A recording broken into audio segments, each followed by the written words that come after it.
A 5-year-old girl stood crying in the rain outside a mechanic's garage at midnight, begging a stranger not to abandon her. But Logan Hayes wasn't a stranger anymore. He was the man her billionaire mother had lied to for 6 months. The woman he'd fallen in love with over ice cream and evening walks didn't exist. She was Victoria Sterling, CEO of a global empire, and every laugh, every kiss, every whispered secret had been built on deception. Now, with this little girl's arms wrapped around him, Logan faced an impossible choice. Walk away from the betrayal, or fight for a love that started with a lie. Stay with me until the end of this story. Hit that like button and comment what city you're watching from. I want to see how far this story travels. The Thursday evening heat clung to Charleston like a wet blanket, the kind of suffocating humidity that made your shirt stick to your back and turned every breath into work. Logan Hayes wiped the grease from his hands with a rag that had seen better days, squinting at the ancient wall clock in his garage. 6:45. Damn it. Ella, he called out, his voice echoing off the concrete walls lined with tools and half-assembled engines. We're going to be late, sweetheart. His daughter appeared in the doorway of the small office he'd converted into a homework space, her blonde hair pulled back in a ponytail that was already coming loose.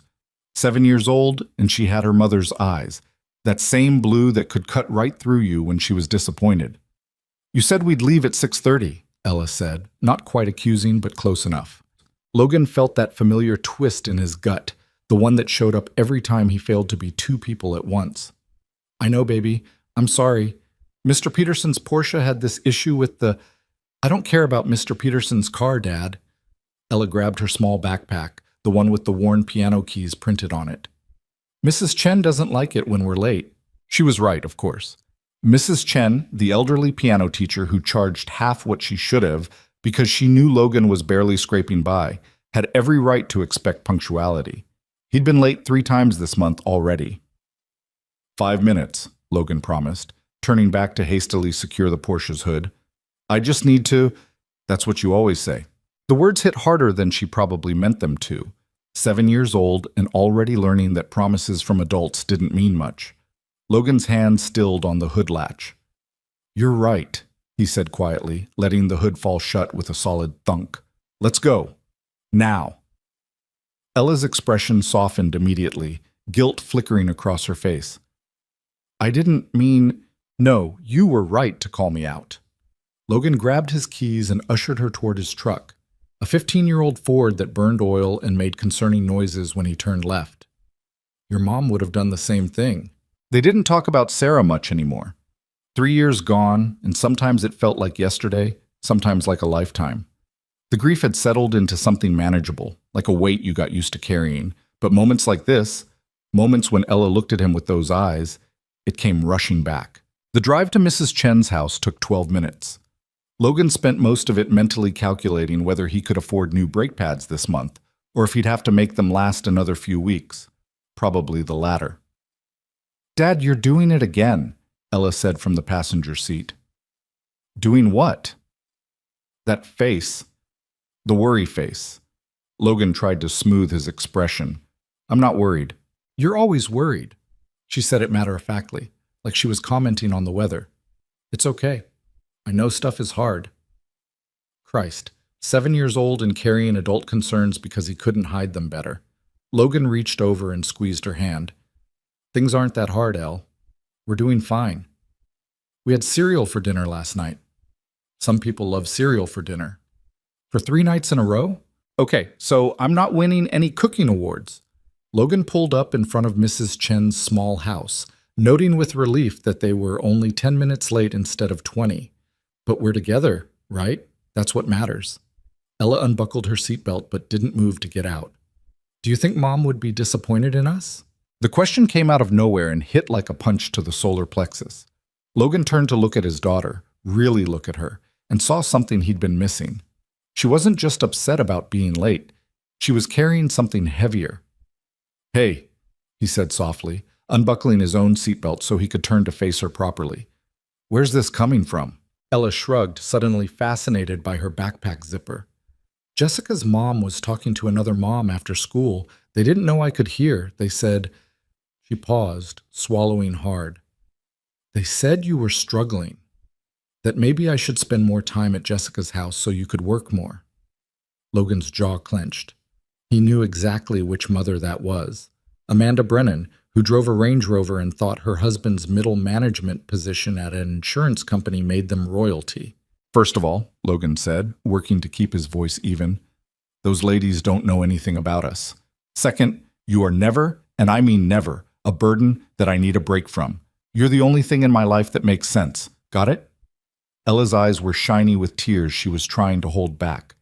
Got it. And third, Logan reached over and tickled her side, breaking the tension. If Mrs. Brennan spent less time gossiping and more time teaching Jessica to not be a brat, the world would be a better place. Dad? Ella giggled despite herself. That's mean, but accurate, but mean. Fair enough. Logan glanced at the clock on the dashboard. Now get in there before Mrs. Chen thinks we forgot entirely. I'll be back in an hour, okay? Ella grabbed her backpack and opened the door, but paused before getting out. Dad, we're still getting ice cream after, right? It's Thursday. Their tradition. The one thing Logan refused to let slide no matter how tight money got or how tired he was. Every Thursday after piano lessons, they walked down to the ice cream cart near Waterfront Park, and Ella got whatever flavor she wanted. Absolutely, Logan said. I'll be here at 8 sharp. Promise? Promise. This time when he said it, he meant it with everything he had. Mrs. Chen's living room smelled like jasmine tea and old books. Logan sat in the uncomfortable antique chair she kept for parents, listening to Ella work through a simplified version of Chopin. She was getting better. He could tell even though he knew nothing about music. There was a confidence in her playing that hadn't been there a few months ago. Mrs. Chen sat beside him, her small frame upright and proper despite her 70-plus years. She has talent, the old woman said quietly, so as not to disturb Ella's concentration. Real talent. Not just competent, but something special. Pride swelled in Logan's chest, mixing uncomfortably with the knowledge that piano lessons, even at Mrs. Chen's discounted rate, were a luxury he could barely afford. She loves it, he said, which was true and also deflected from the bigger question. Mrs. Chen, sharp as ever, didn't let him off that easy. The music school downtown offers scholarships. Competitive, but with Ella's natural ability and the work she's putting in, Logan shifted in the uncomfortable chair. I appreciate that, Mrs. Chen, but I don't think we're scholarship material. Because you're proud, or because you assume you won't qualify? Little of both, maybe.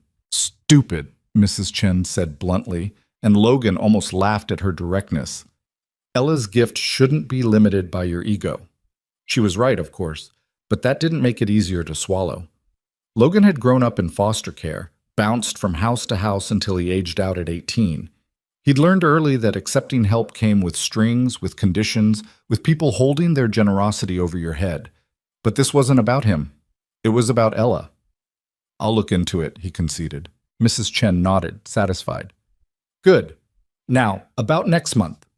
I'll have the payment, Logan said quickly. He was 3 weeks behind and knew it. I was going to say, Mrs. Chen continued, that I'm raising my rates. Logan's heart sank. Of course she was.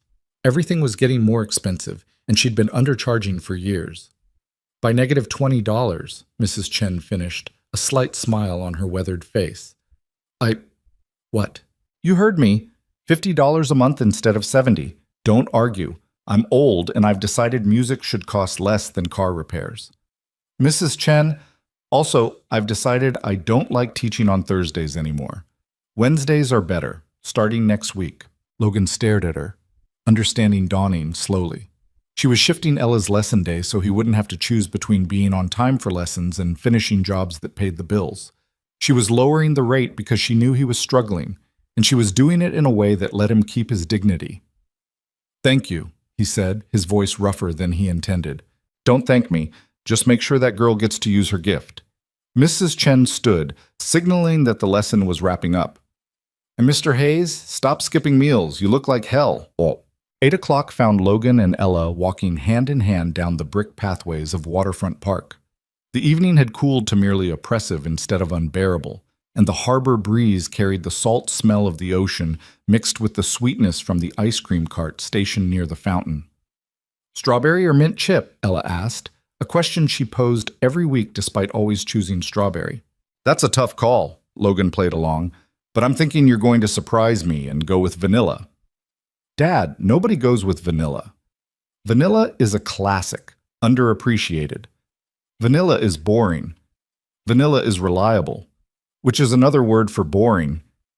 Ella grinned up at him, and Logan felt some of the day's tension ease. These moments when she was just a kid without worries about money or dead mothers or disappointing gossip, this made everything else bearable. The ice cream cart sat beneath a massive oak tree, its strings of lights creating a warm glow against the darkening sky. A line of families waited their turn, kids bouncing with anticipation, parents checking phones and making small talk. Logan was about to join the line when Ella's hand tightened in his. Dad, look. He followed her gaze to a spot near the fountain, slightly away from the crowd. A small girl, couldn't have been more than 5, stood perfectly still, watching the other children with their ice cream cones. She wore a faded pink dress that had been washed too many times and shoes that were a size too big. Her dark hair hung limp around her face, and there was something in her expression that made Logan's chest ache. She wasn't crying, wasn't begging or demanding, just watching with the kind of resignation that no child should have mastered. Next to her stood a woman who Logan assumed was her mother. Early 30s, maybe, with the kind of beauty that would have stopped traffic if she hadn't been dressed so plainly. Jeans, white shirt, dark hair pulled back in a simple ponytail. But it was her posture that caught Logan's attention. Defensive, like she was ready to bolt at any moment. Can we get her ice cream too? Ella asked, and Logan felt a surge of pride that momentarily overrode his practical concerns about money. I don't know, sweetheart. We don't know if… Please, Dad. She looks sad. Logan glanced at his wallet in his pocket, doing quick math. 2 ice cream cones would be $5. 3 would be $7.50.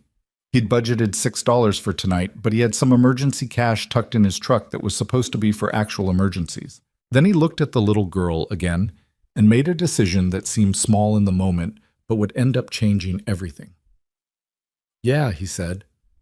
Yeah, okay. Ella's face lit up like Christmas morning. Before Logan could explain the plan, she'd already marched over to the woman and her daughter. Hi, Ella announced with the confidence only a 7-year-old could muster. I'm Ella, and that's my dad. We're getting ice cream, and we want to get some for you too, if that's okay. Logan winced, hurrying to catch up. The woman's expression had gone from wary to actively defensive, and he couldn't blame her. Random man buying ice cream for a stranger's kid probably rang every alarm bell. That's not necessary, the woman said, her hand moving protectively to her daughter's shoulder. Her voice was cultured, educated, with the faintest hint of an accent Logan couldn't place. But thank you. Mom, please, the little girl whispered, so quietly Logan almost missed it. Logan stopped a respectful distance away, raising his hand slightly in a non-threatening gesture. I'm sorry if my daughter overstepped. She's got a bigger heart than sense sometimes. We don't mean to intrude. The woman studied him with eyes that were far too practiced at reading people. Logan got the distinct impression he was being cataloged, assessed, and judged in the span of about 3 seconds. We're fine, she said again, but there was less edge this time. I'm sure you are, Logan said, meaning it. But my daughter's not going to let this go, and honestly, I kind of agree with her. It's just ice cream. No strings, no weirdness. We'll get it, hand it over, and go back to minding our own business. The woman's mouth twitched, almost but not quite a smile. That's a very specific promise. I'm a specific kind of guy. The little girl was looking up at her mother with the kind of hope that could break your heart. Logan saw the moment the woman's resistance crumbled, saw her glance down at her daughter, and then back at him with a mixture of resignation and something else, maybe loneliness. Ava, the woman said quietly to her daughter, what do you say to these kind people? Thank you, the girl, Ava, whispered, still barely audible, but with the ghost of a smile. You're welcome. Ella grabbed Ava's hand like they'd been friends forever. What flavor do you want? I always get strawberry, but my dad says vanilla is underappreciated, which is insane because vanilla is obviously boring. Ella, breathe, Logan interjected, but he was smiling. He turned to the woman. What about you? I'm fine, really. Mom, Ava said, a little louder this time. You love chocolate. The woman looked caught like her daughter had revealed a secret. Yes. Chocolate is good. 4 cones, then, Logan said, already moving toward the line. Ella, you stay here until... He paused, realizing he didn't know the woman's name. Victoria, she supplied, after a moment's hesitation that Logan noticed but didn't comment on.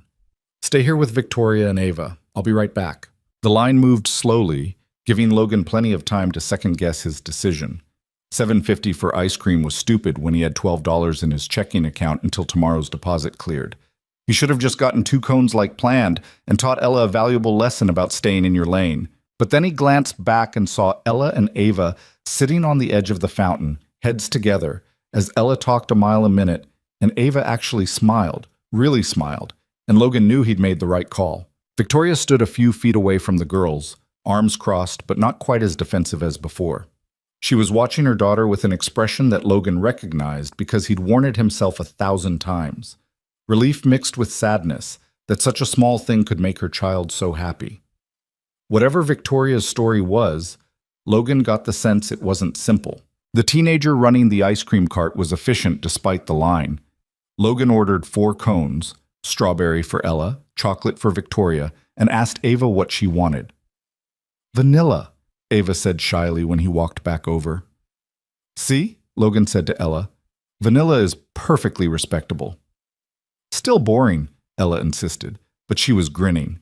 They distributed the cones, and Ava attacked hers with the enthusiasm of a kid who didn't get treats very often.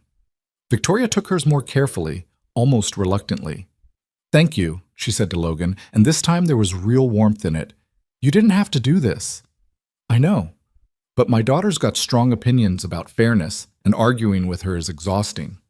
I'm standing right here, Ella pointed out, and yet my point stands. Victoria almost laughed. Logan saw it flicker across her face before she caught it. Ava's the same way. Very strong sense of right and wrong. Gets exhausting, doesn't it? Being constantly called out by tiny humans with better moral compasses than us? Incredibly exhausting, Victoria agreed, and this time she did smile. Small, but genuine. They stood there in comfortable silence for a moment, watching Ella and Ava compare ice cream flavors. The evening had fully set in now, the park lights casting everything in a soft glow, and Logan realized with some surprise that he felt peaceful. When was the last time he'd felt peaceful? Are you new to Charleston? He asked, more to keep the conversation going than anything else. Victoria's smile flickered. Sort of, taking a break from elsewhere. Vague, but Logan could respect that. He wasn't exactly an open book himself. Well, it's a good city for breaks, he said. Slow enough to breathe, interesting enough to not go crazy. Is that why you're here? Born here, actually. Moved away for a while, came back after... He paused, the familiar weight settling back on his chest. After my wife died. I'm sorry, Victoria said, and unlike most people who said those words, she sounded like she meant it. 3 years now. Gets easier, but not, easy. No, I imagine it doesn't. The way she said it made Logan think she knew something about loss too, but he didn't push. They'd already shared more than strangers typically did over ice cream. Dad, Ella called out, Ava wants to see the boats. Can we walk to the dock? Logan checked his watch. 8:30. He should get Ella home, make sure she brushed her teeth, maybe got some actual food in her since cereal didn't really count as dinner. But Ella was smiling, really smiling, and Ava was holding her hand like Ella was her lifeline. 15 minutes, he said. Then we need to head home. The girls took off toward the nearby dock, not quite running, but close. Logan and Victoria followed at a more sedate pace, maintaining the respectful distance of 2 people who were strangers but maybe didn't want to be. So what do you do? Victoria asked as they walked. When you're not buying ice cream for random kids in the park? I fix cars. High-end stuff, mostly.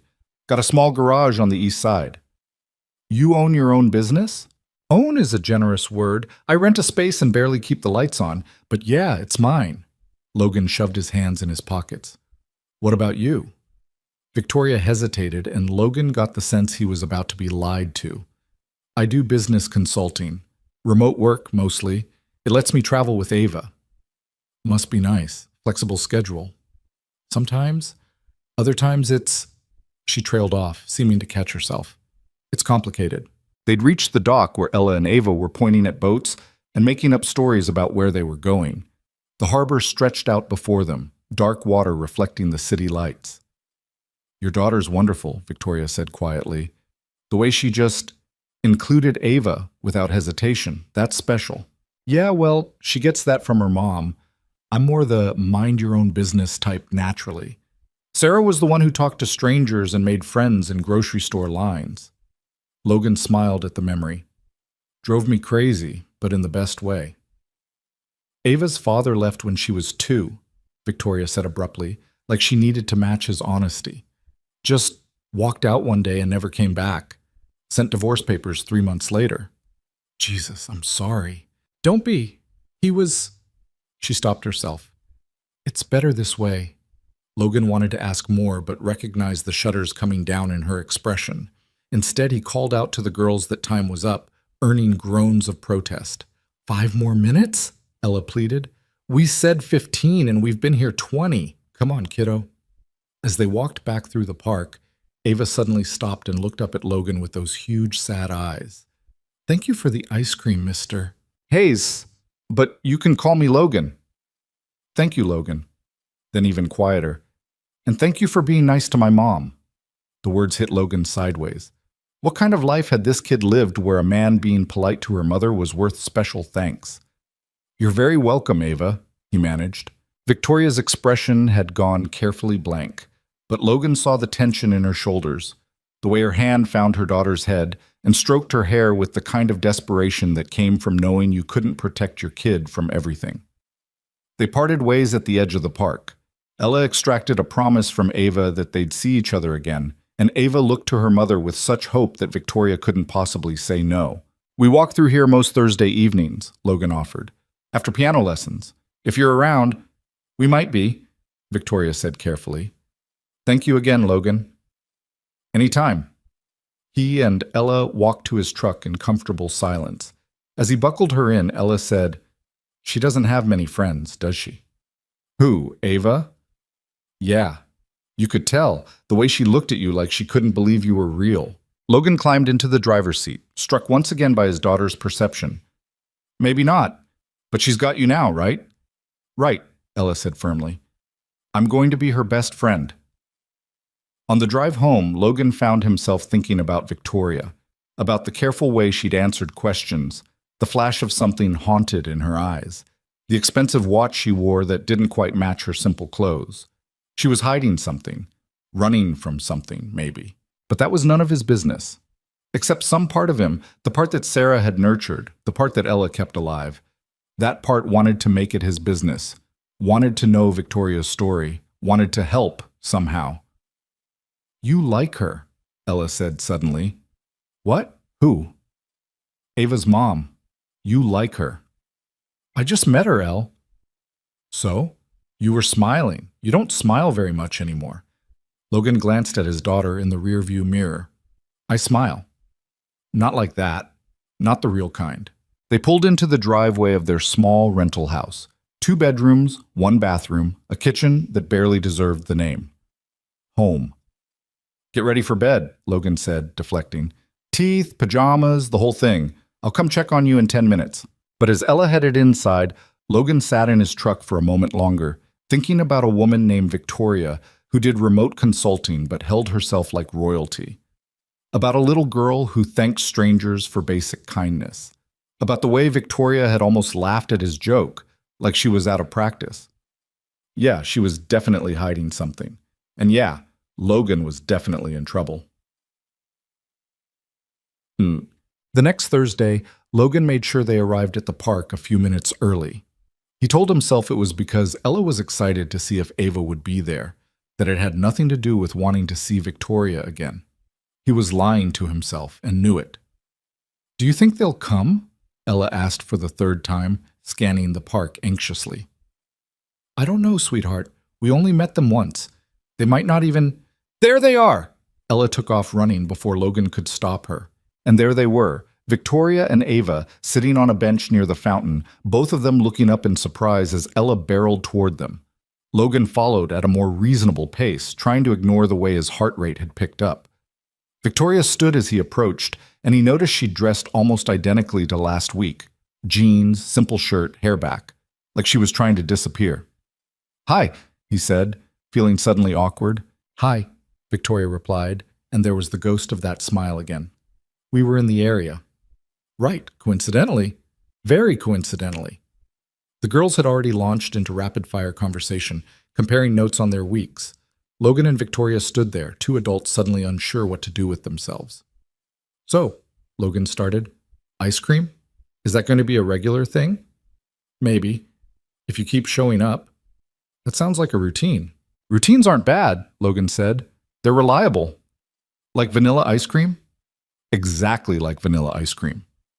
Victoria laughed, actually laughed, and the sound was so unexpected and genuine that Logan felt something shift in his chest, some wall he'd built up over the past 3 years cracking just slightly.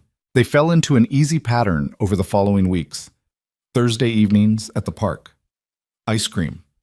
Watching their daughters become inseparable, while Logan and Victoria shared carefully edited versions of their lives. Logan learned that Victoria was from New York originally, that she'd traveled extensively, that she had strong opinions about coffee, and could identify different types of jazz by listening for 3 seconds. She was educated, obviously wealthy, though she tried to hide it, and carried herself with the kind of confidence that came from running things. Victoria learned that Logan had grown up in foster care, that he'd joined the Marines at 18, that he'd learned auto mechanics in the service and opened his shop 5 years ago, that Sarah had died in a car accident, quick at least, if not painless, that he was barely holding things together but would die before admitting it. What they didn't share was probably more important than what they did. Logan didn't ask why a woman who clearly had money was living like she didn't question the vague answers about her work or the way she never mentioned where she was staying in Charleston. Victoria didn't push when Logan glossed over his finances or changed the subject when she asked about his family. They existed in this strange bubble of partial truths and genuine connection. 6 weeks in, Ava started crying when it was time to leave. "I don't want to go," she sobbed into her mother's shoulder. "I want to stay with Ella." Ella looked stricken. "Mom, can Ava come over, please? We could have a sleepover." "Sweetheart, we can't just—" Victoria started, but she looked at her daughter's tear-stained face, and Logan could see her resolve crumbling. "Why don't you guys come for dinner?" Logan heard himself say. "Nothing fancy, just dinner." Victoria's eyes widened. "We couldn't impose—" "It's not imposing if we're inviting you, right, Elle?" "Right. Please, Victoria. Ava, we have a spare room and everything." Logan hadn't actually been suggesting a sleepover, but now that Ella had said it, he found he didn't want to take it back. Victoria looked terrified and tempted in equal measure. "Okay," she said finally. "Okay, but just dinner. We have a hotel room." "You're staying in a hotel?" Ella's horror was genuine. "That's so sad." "Ella," Logan warned, but Victoria laughed. "It's temporary," she assured Ella, "until we figure out our next move." Dinner was chaos in the best way. Logan grilled burgers in the tiny backyard while the girls played, and Victoria stood next to him, nursing a beer and asking questions about the grill like she'd never seen one before. "You've grilled before, right?" Logan asked, amused. "Not personally? No." "Who doesn't grill? People with chefs?" She said it like a joke, but Logan caught the truth underneath. After dinner, the girls begged to watch a movie, and somehow Victoria ended up staying, and then staying through the movie. And then Ava fell asleep on the couch next to Ella, and Victoria looked at Logan with such exhausted gratitude that he couldn't possibly suggest waking her. "There's a guest room," he said quietly. "It's small, but we really shouldn't—" "Victoria." Logan waited until she met his eyes. "It's okay. Stay." She did.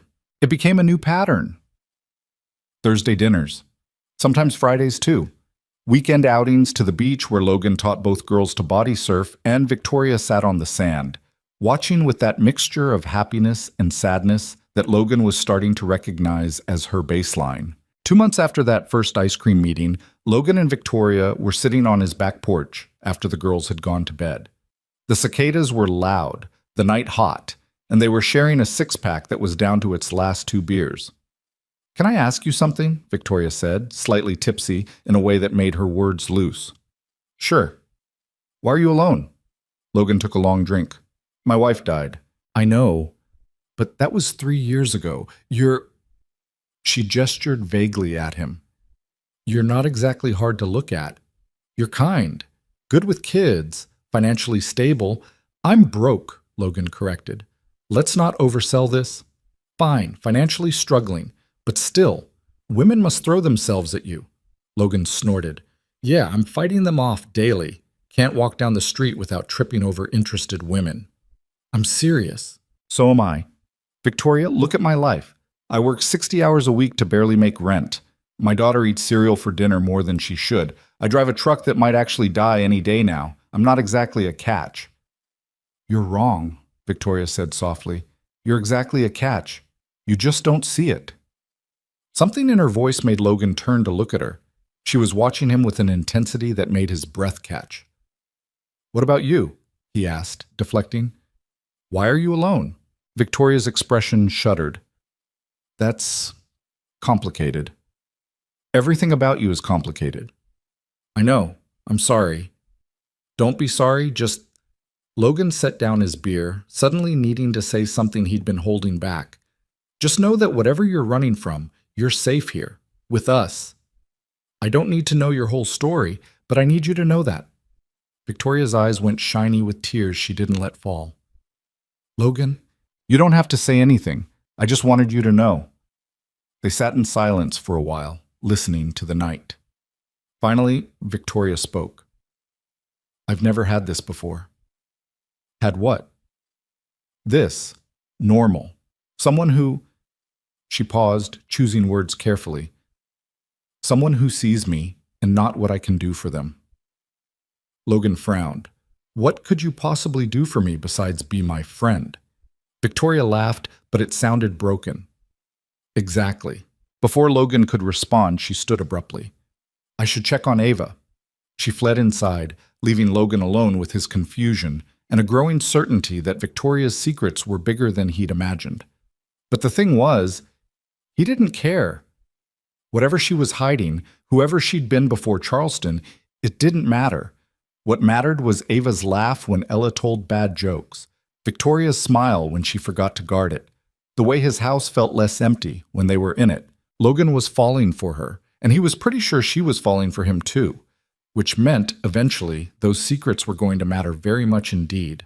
3 months into their Thursday tradition, Logan started noticing things that didn't add up. Small things at first.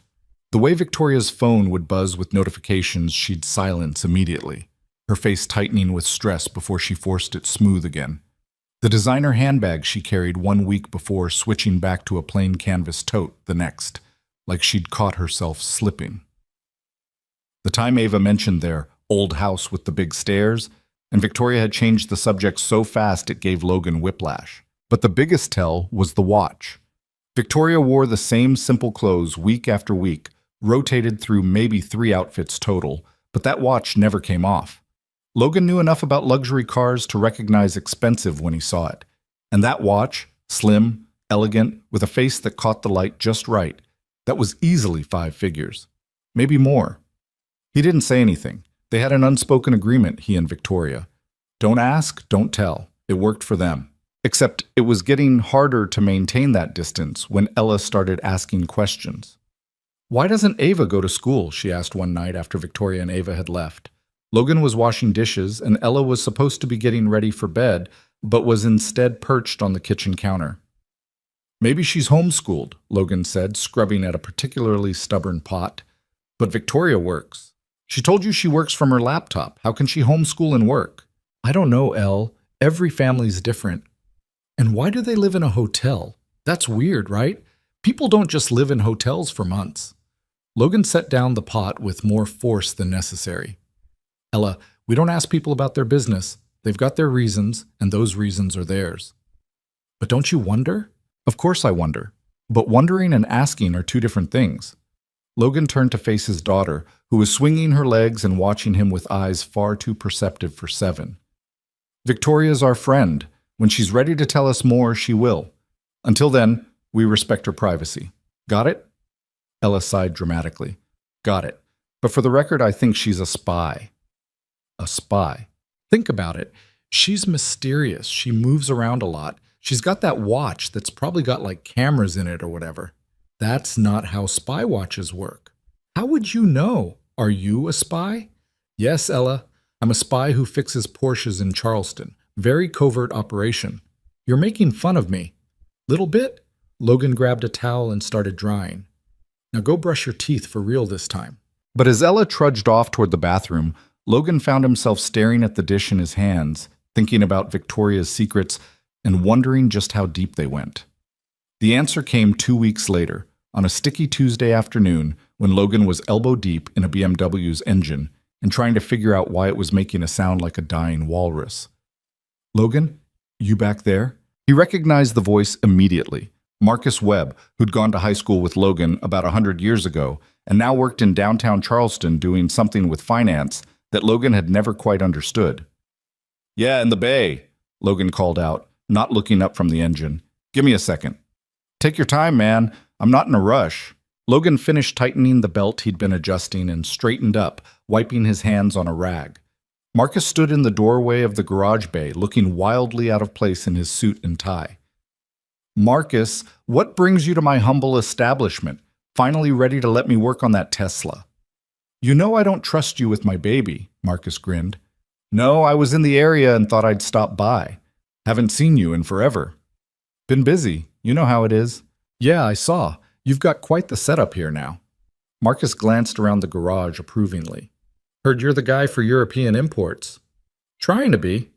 Logan grabbed 2 bottles of water from the mini fridge in the corner and tossed one to Marcus. So what's up? You didn't drive across town just to admire my garage. Marcus caught the water and twisted it open, suddenly looking uncomfortable. Actually, I wanted to talk to you about something, or someone, I guess. Logan felt a prickle of unease. Okay. I was having drinks with some clients last night at the hotel bar downtown. The nice one on the waterfront? Anyway, I saw someone I thought I recognized, but it seemed impossible, so I kind of wrote it off as one of those everyone has a doppelganger situations. Marcus, I have no idea what you're talking about. Right, sorry. Marcus took a drink of water. So this morning I'm reading the Wall Street Journal, which I know makes me sound like a pretentious asshole, but it's literally part of my job. And there's this article about Sterling Global Holdings. Big piece about how their CEO has been basically MIA for months, running the company remotely, and there's all this speculation about whether she's sick or having a breakdown or what. Logan's hands had gone still. Okay, and there's a photo. Professional headshot, the whole 9 yards. Logan, I'm telling you, it's the woman I saw at the hotel last night. And I mean identical. Victoria Sterling, CEO of a company worth somewhere north of $40 billion, is apparently living in Charleston under everyone's noses. The garage suddenly felt too small, too hot. Logan forced himself to keep his expression neutral, even though his mind was racing. That's interesting, he managed. Marcus was watching him carefully now. The thing is, after I made the connection, I remembered seeing you a few weeks ago.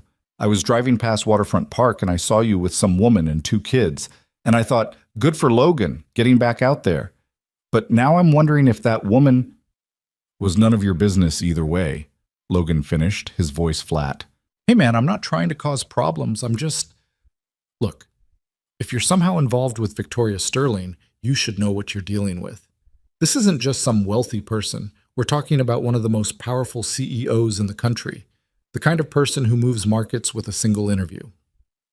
I appreciate your concern, Logan said, moving back toward the BMW. But like I said, not your business. Marcus held up his hands. Fair enough. Just be careful, okay? People like that, they don't live in our world. And when they decide to come back to theirs, they don't usually bring anyone with them. After Marcus left, Logan stood motionless in the garage for a long time, staring at nothing.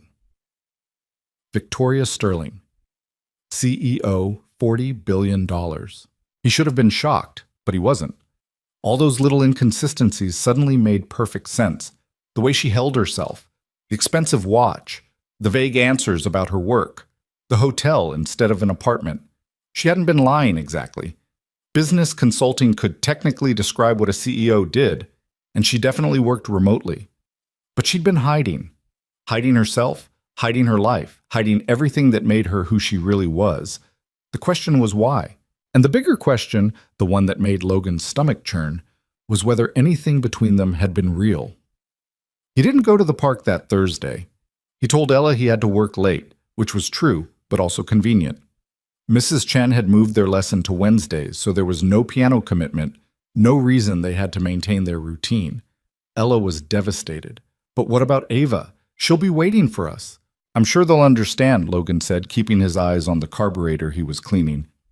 Tell you what, we'll do ice cream this weekend instead. It's not the same. Dad, we always go on Thursdays, always. Ava's going to think we don't want to see her anymore. Then text Victoria and explain. She's got my number. You text her. Ella, why are you being weird? His daughter's voice had gone sharp with suspicion. Did something happen? Did you and Victoria have a fight? We didn't have a fight. I just need some space to think. Think about what? Adult stuff. Now drop it. Ella stared at him for a long moment, then spun on her heel and stalked out of the garage. Logan heard her footsteps stomping up the stairs to their apartment above the shop, heard the slam of her bedroom door. He'd heard her. He knew it. But the alternative was going to the park and pretending everything was fine when his entire understanding of the past 3 months had just been rewritten. His phone buzzed around 7:30. Victoria. Ella said you're working late. Everything okay? Logan stared at the message for 5 minutes before typing back, Yeah, all good. Big job came in. 3 dots appeared, disappeared, appeared again. Finally, Ava's disappointed. She was looking forward to seeing you both. Sorry, next week maybe. The dots appeared one more time, then stopped. No response came. Logan threw his phone across the garage and went back to work. Friday morning brought a surprise. Logan was opening up the garage when a sleek black town car pulled up to the curb. The driver got out, professional, suited, the kind of person who definitely didn't belong in this neighborhood, and opened the rear door. Victoria stepped out. She was different. Not physically, she still wore jeans and a simple shirt, but something in her bearing had changed. She looked harder somehow, more like the woman in the business magazine photo Marcus had described. We need to talk, she said without preamble.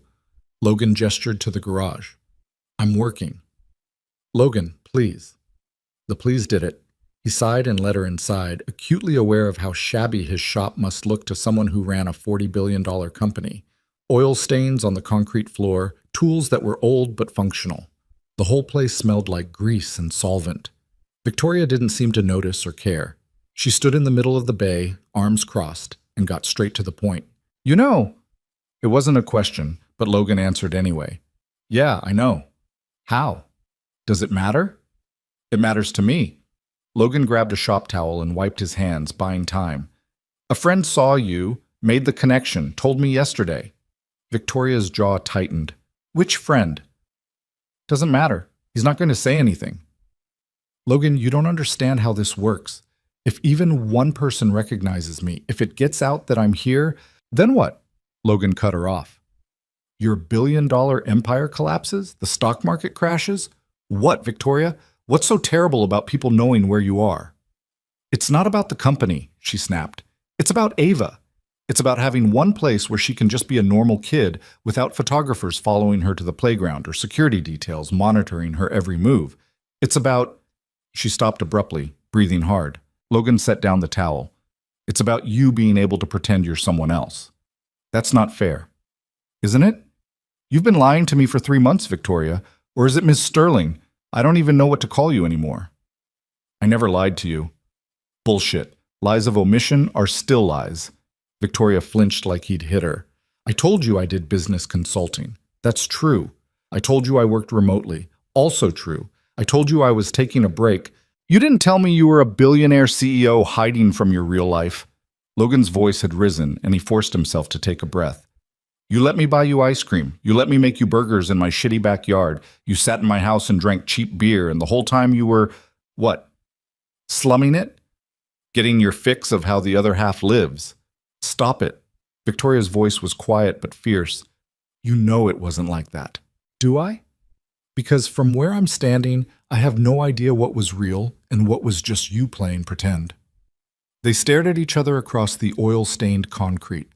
The town car was still idling outside, visible through the open garage door, waiting to take Victoria back to whatever luxury hotel suite she was actually staying in. When my father died, Victoria said finally, he left me the company. I was 24 years old and suddenly responsible for 60,000 employees and shareholders who wanted quarterly growth and board members who thought I was too young, too female, too inexperienced to handle it.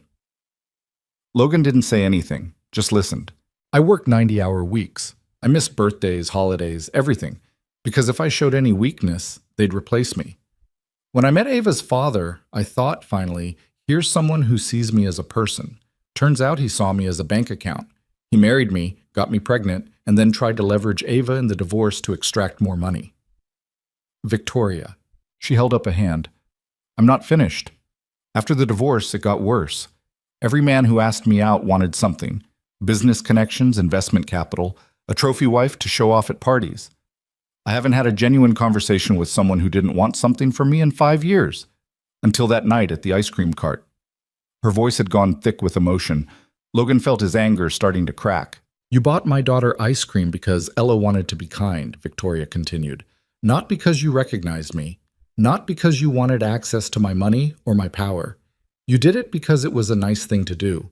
And when we kept running into each other, you never once asked what I could do for you. You just accepted us. Do you have any idea how rare that is in my world? So this whole thing was what? A social experiment? No. It was me trying to give Ava a normal childhood for a few months. It was me trying to remember what it felt like to be a person instead of a portfolio. And then I met you and I... She stopped, swallowing hard. I fell in love with you. With the way you are with Ella. With your terrible jokes and your stubbornness, and the fact that you fix cars with your hands and take pride in it. I fell in love with someone who had no idea who I was, and it was the most honest thing I've felt in years. The garage was completely silent except for the distant hum of traffic. You should have told me, Logan said, but the fire had gone out of his voice. I know. I wanted to. 100 times I almost did. But I was terrified that the moment you knew, everything would change. You'd see me differently, treat me differently, and I couldn't bear the thought of losing this, losing you. Victoria. My name is Victoria Sterling. I run a company worth $42 billion. I have homes in New York, London, and Singapore that I barely live in. I employ a staff of 14 people whose only job is to manage my life. I've been on the cover of Forbes 6 times and Time magazine twice. I'm one of the 50 most powerful women in the world according to Fortune, and I hate every second of it. She was crying now, tears streaming down her face without restraint. But when I'm with you, when Ava and Ella are laughing over ice cream and you're grilling burgers and complaining about your truck, that's the only time I feel human. That's the only time I feel real. So yes, I hid who I was, because I was terrified of losing the only real thing I've had in years. Logan crossed the garage in 3 strides and pulled her into his arms. Victoria collapsed against him, sobbing into his shoulder while he held her and tried to process everything she'd just said. I'm sorry, she kept saying. I'm so sorry. Okay, Logan said into her hair. Okay. It's okay. They stood like that for a long time, Victoria crying and Logan holding her, both of them trying to figure out what came next. Finally, Victoria pulled back, wiping at her eyes. I understand if you can't do this. If it's too much. I just needed you to know that none of it was fake. My feelings for you are real. Everything between us was real. Logan studied her face, makeupless, tear-streaked, completely vulnerable. This was Victoria Sterling, billionaire CEO, looking at him like he held her entire world in his hands. I need time, he said honestly, to process this, to figure out what it means. Victoria nodded, disappointment and understanding warring in her expression. Of course, take all the time you need. But Victoria? Logan waited until she met his eyes. For what it's worth, I fell in love with you too.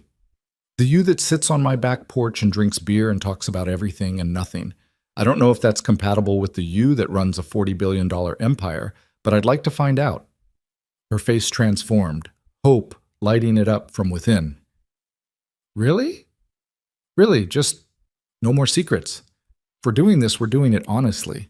All the cards on the table. All the cards, Victoria agreed. I promise. She left a few minutes later, climbing back into the town car that probably cost more than Logan's entire garage.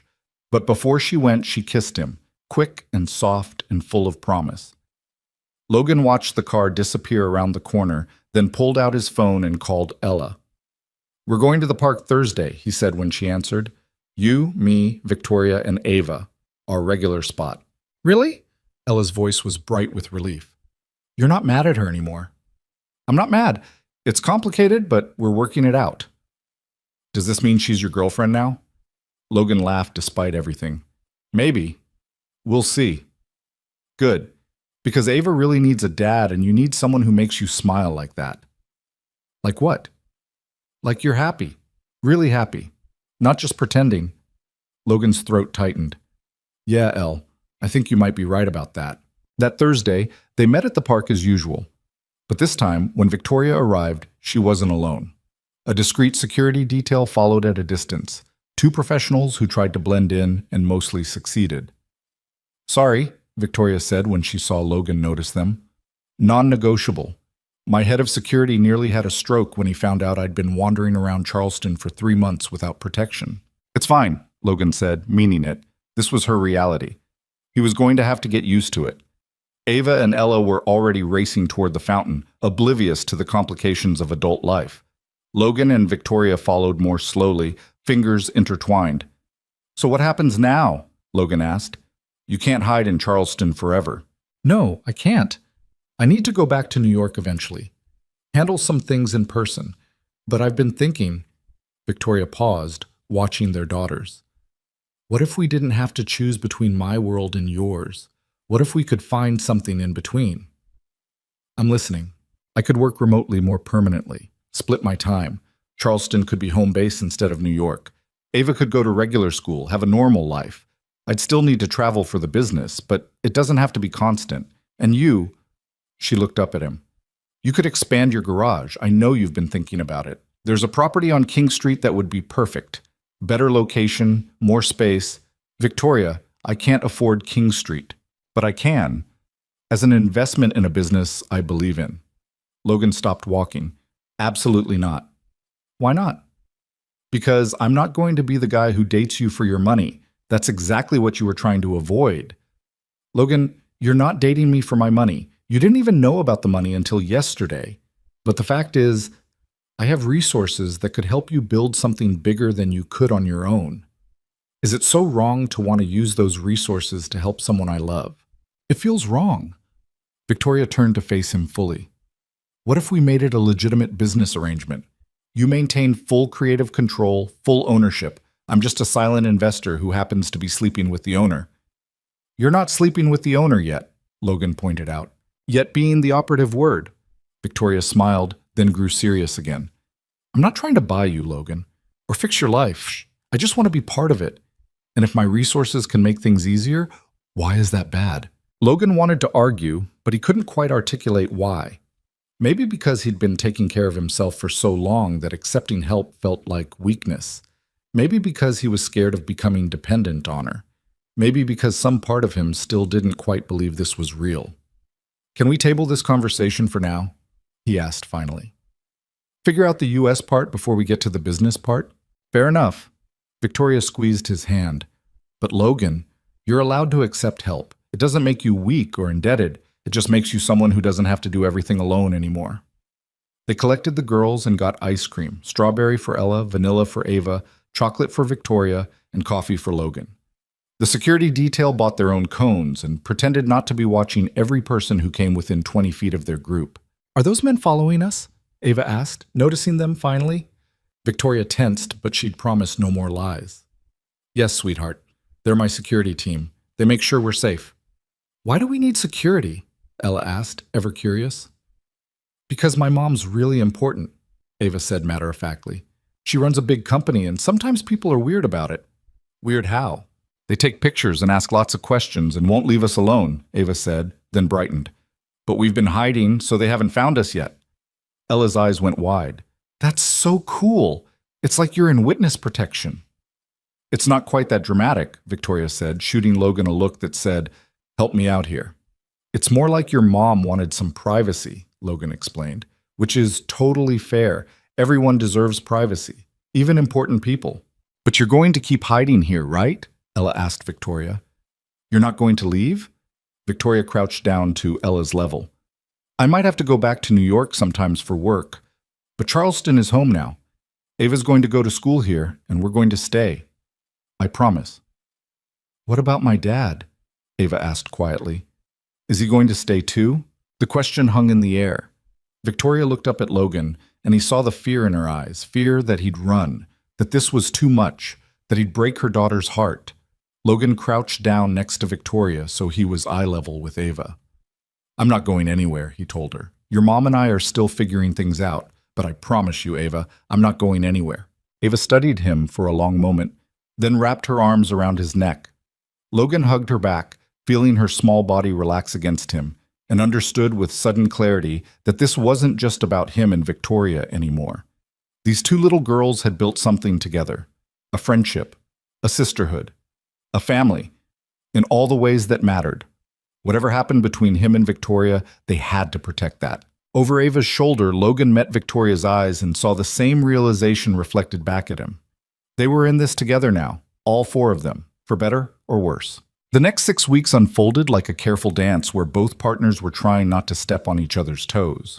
Logan and Victoria fell into a routine that looked almost normal from the outside, but carried the weight of constant negotiation underneath. Victoria rented a house in the historic district, nothing ostentatious, just a 3-bedroom with a small yard that Ava could play in. She enrolled Ava in the same elementary school Ella attended, which meant morning drop-offs became a shared responsibility.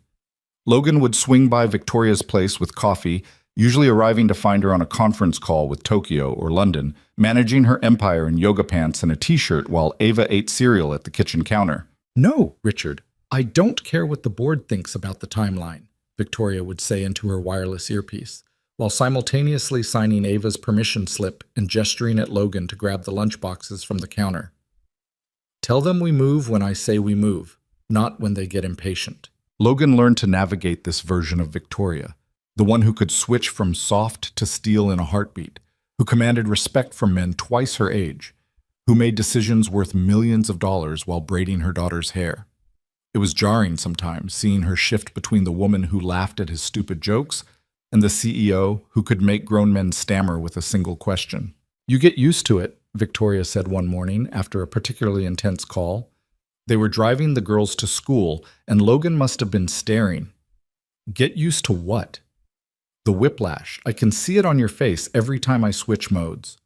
Logan focused on the road. I'm not bothered by it. But you notice it. Yeah, I notice it. It's like dating two different people sometimes. Victoria was quiet for a moment. From the back seat, Ella and Ava were singing along to some pop song, completely oblivious to the tension in the front. Which one do you prefer? Victoria asked, her voice carefully neutral. That's not a fair question. Why not? Because they're both you. I don't get to pick and choose which parts of you I want to deal with. Logan glanced at her. That's not how this works. Victoria's expression softened. No, I suppose it's not. But the differences between their worlds became harder to ignore as time went on. Little things, mostly. Victoria casually mentioned flying to New York for a day of meetings, like hopping on a private jet was equivalent to driving to the grocery store. She talked about her properties in London and Singapore, the way normal people talked about vacation rentals. She bought Ava a new bike without checking the price tag, and when Logan quietly mentioned that it cost more than his truck payment, she'd look genuinely confused about why that mattered. I'm not trying to be insensitive, she said later that night. They were sitting on her back porch, much nicer than Logan's, drinking wine that probably cost more than he wanted to know. I just forget sometimes. About money, I mean. I've had it for so long that I don't think about it the way you do. Must be nice, Logan said, and immediately regretted the edge in his voice. Victoria set down her wine glass. You're angry. I'm not angry. I'm just aware of the gap between us. There's no gap between us, Logan. We're equals. Victoria, you're worth $40 billion. I'm worth maybe 40,000 if I sold everything I own. We're not equals. Money doesn't... It does, though. It changes everything. The way you move through the world, the options you have, the things you worry about.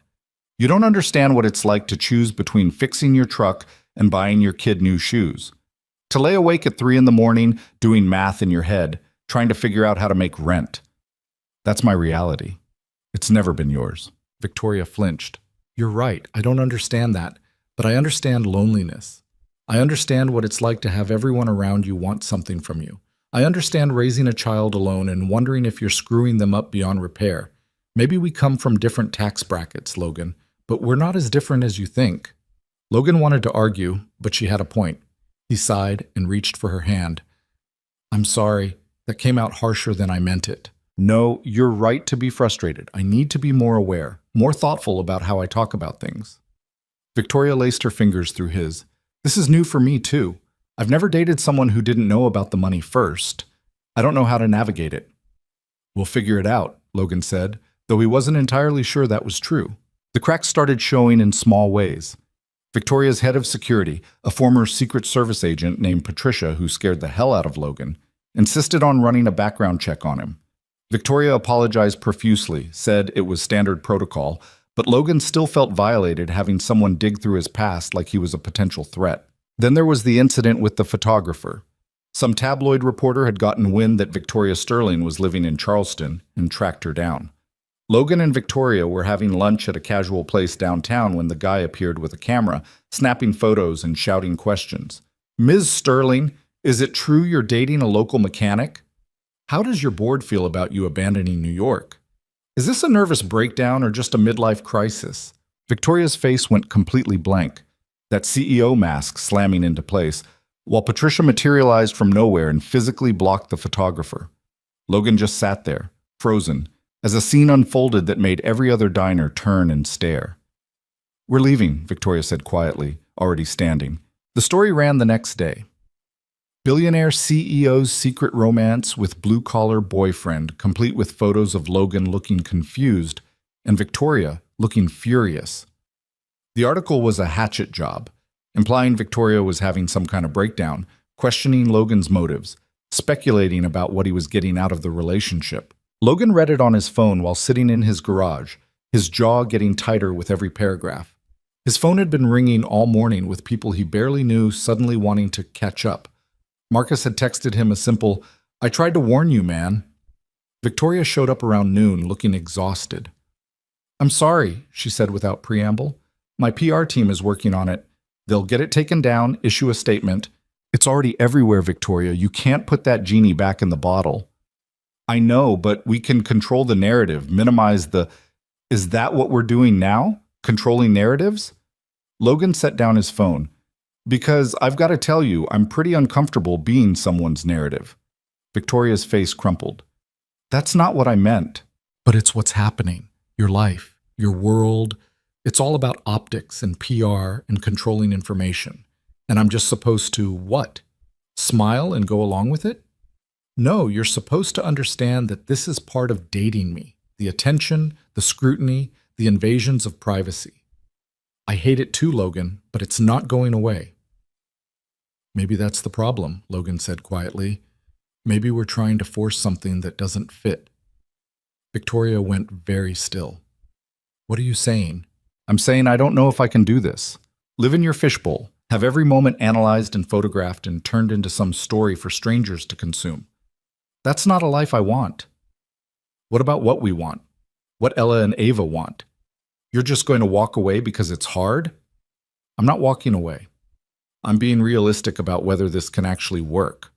So that's it? One bad article and you're done? It's not one article, Victoria. It's everything. It's the security detail following us everywhere. It's the background checks and the PR teams and the fact that you live in a completely different stratosphere than I do. I can't... Logan stopped, running his hands through his hair. I can't be the guy who's just along for the ride in your life. And I don't think you can be the woman who fits into mine. Victoria's eyes were bright with unshed tears. So we're just incompatible? Is that your professional diagnosis? I don't know, maybe. Well, that's convenient. You get to bail before things get really hard and tell yourself it's about practical incompatibility instead of the fact that you're scared. Of course I'm scared. Logan's voice rose despite himself. I'm terrified, Victoria. I'm falling in love with you, and it's terrifying because I know how this ends. You'll go back to New York eventually, back to your real life, and Ella and I will be footnotes in some article about that time you dated a mechanic in Charleston. That's not... It is, though. Be honest with yourself. You can play house here for a while, but eventually the company's going to need you physically present. The board's going to push back on remote management. You'll have to choose between this life and your real one, and we both know which one you'll pick. Victoria stood abruptly, her chair scraping against the concrete. You don't know anything about what I'll pick. You're making assumptions based on fear instead of trusting me, trusting us. Am I wrong? Tell me I'm wrong. She opened her mouth, then closed it. The silence stretched between them like a chasm. I can't promise you forever, Logan. I can't guarantee that my life won't complicate things or that there won't be hard choices ahead. But I can promise you that I love you, that what we have is real, and that I'm willing to fight for it. Victoria grabbed her bag. The question is whether you are. She left without waiting for an answer. Logan stood in the empty garage for a long time, his chest tight with competing emotions. Part of him wanted to run after her, apologize, figure out a way to make it work. Part of him wanted to protect himself and Ella from the inevitable heartbreak. He was still standing there when Ella came down from the apartment an hour later. You screwed it up, didn't you? She said, crossing her arms. How do you... Victoria called. She was crying. She asked if I could tell Ava that we needed some space. So yeah, I'm guessing you screwed it up.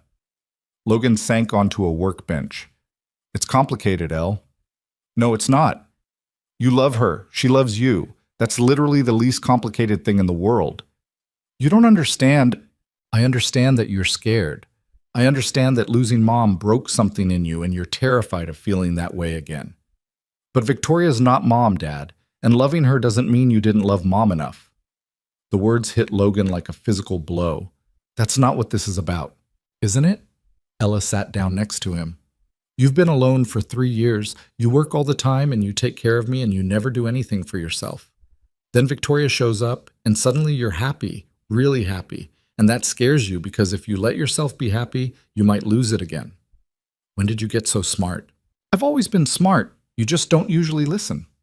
Ella bumped her shoulder against his. Ava told me something last week. She said before we met them, her mom used to cry at night sometimes. Ava would hear her through the walls. But since we've been hanging out, she hasn't heard her cry once. Logan's throat tightened. You make Victoria happy, Dad.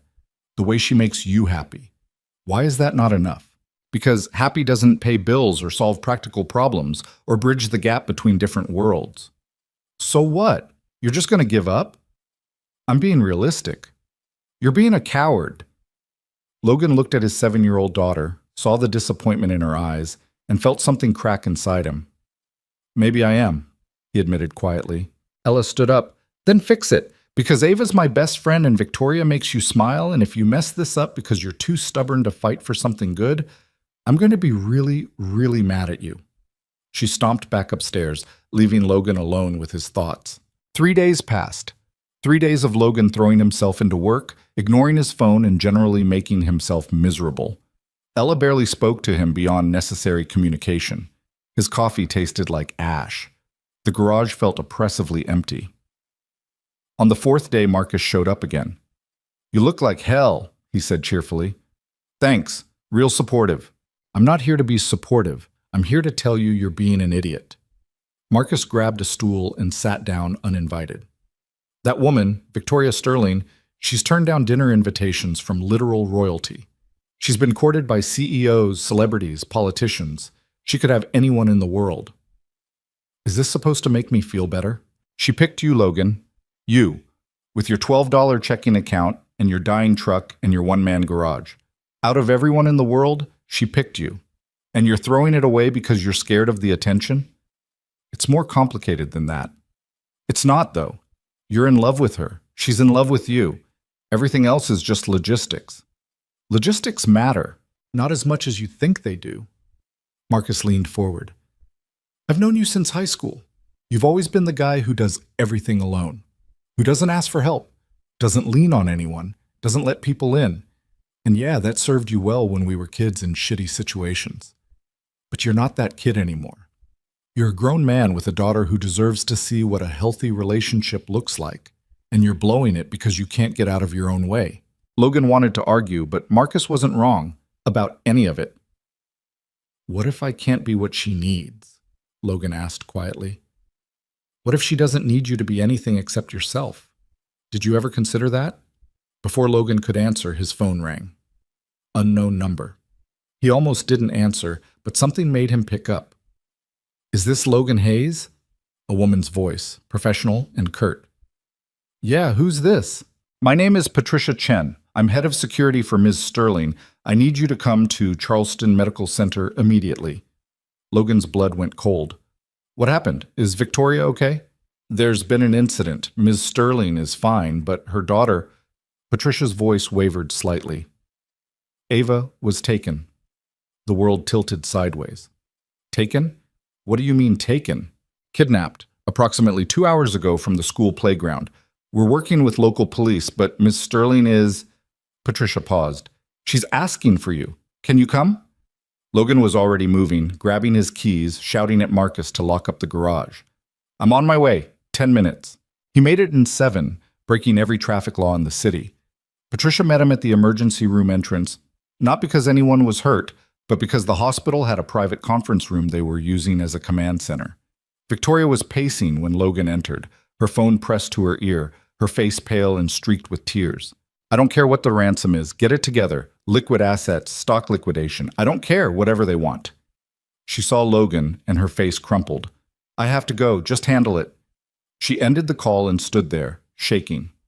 Logan crossed the room and pulled her into his arms. Tell me what happened, he said quietly. Victoria's words came out in a rush.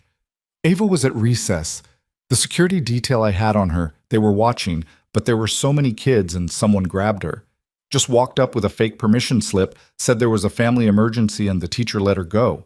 By the time security realized, they were gone. Did they make contact? Demands? Email. They want $20 million.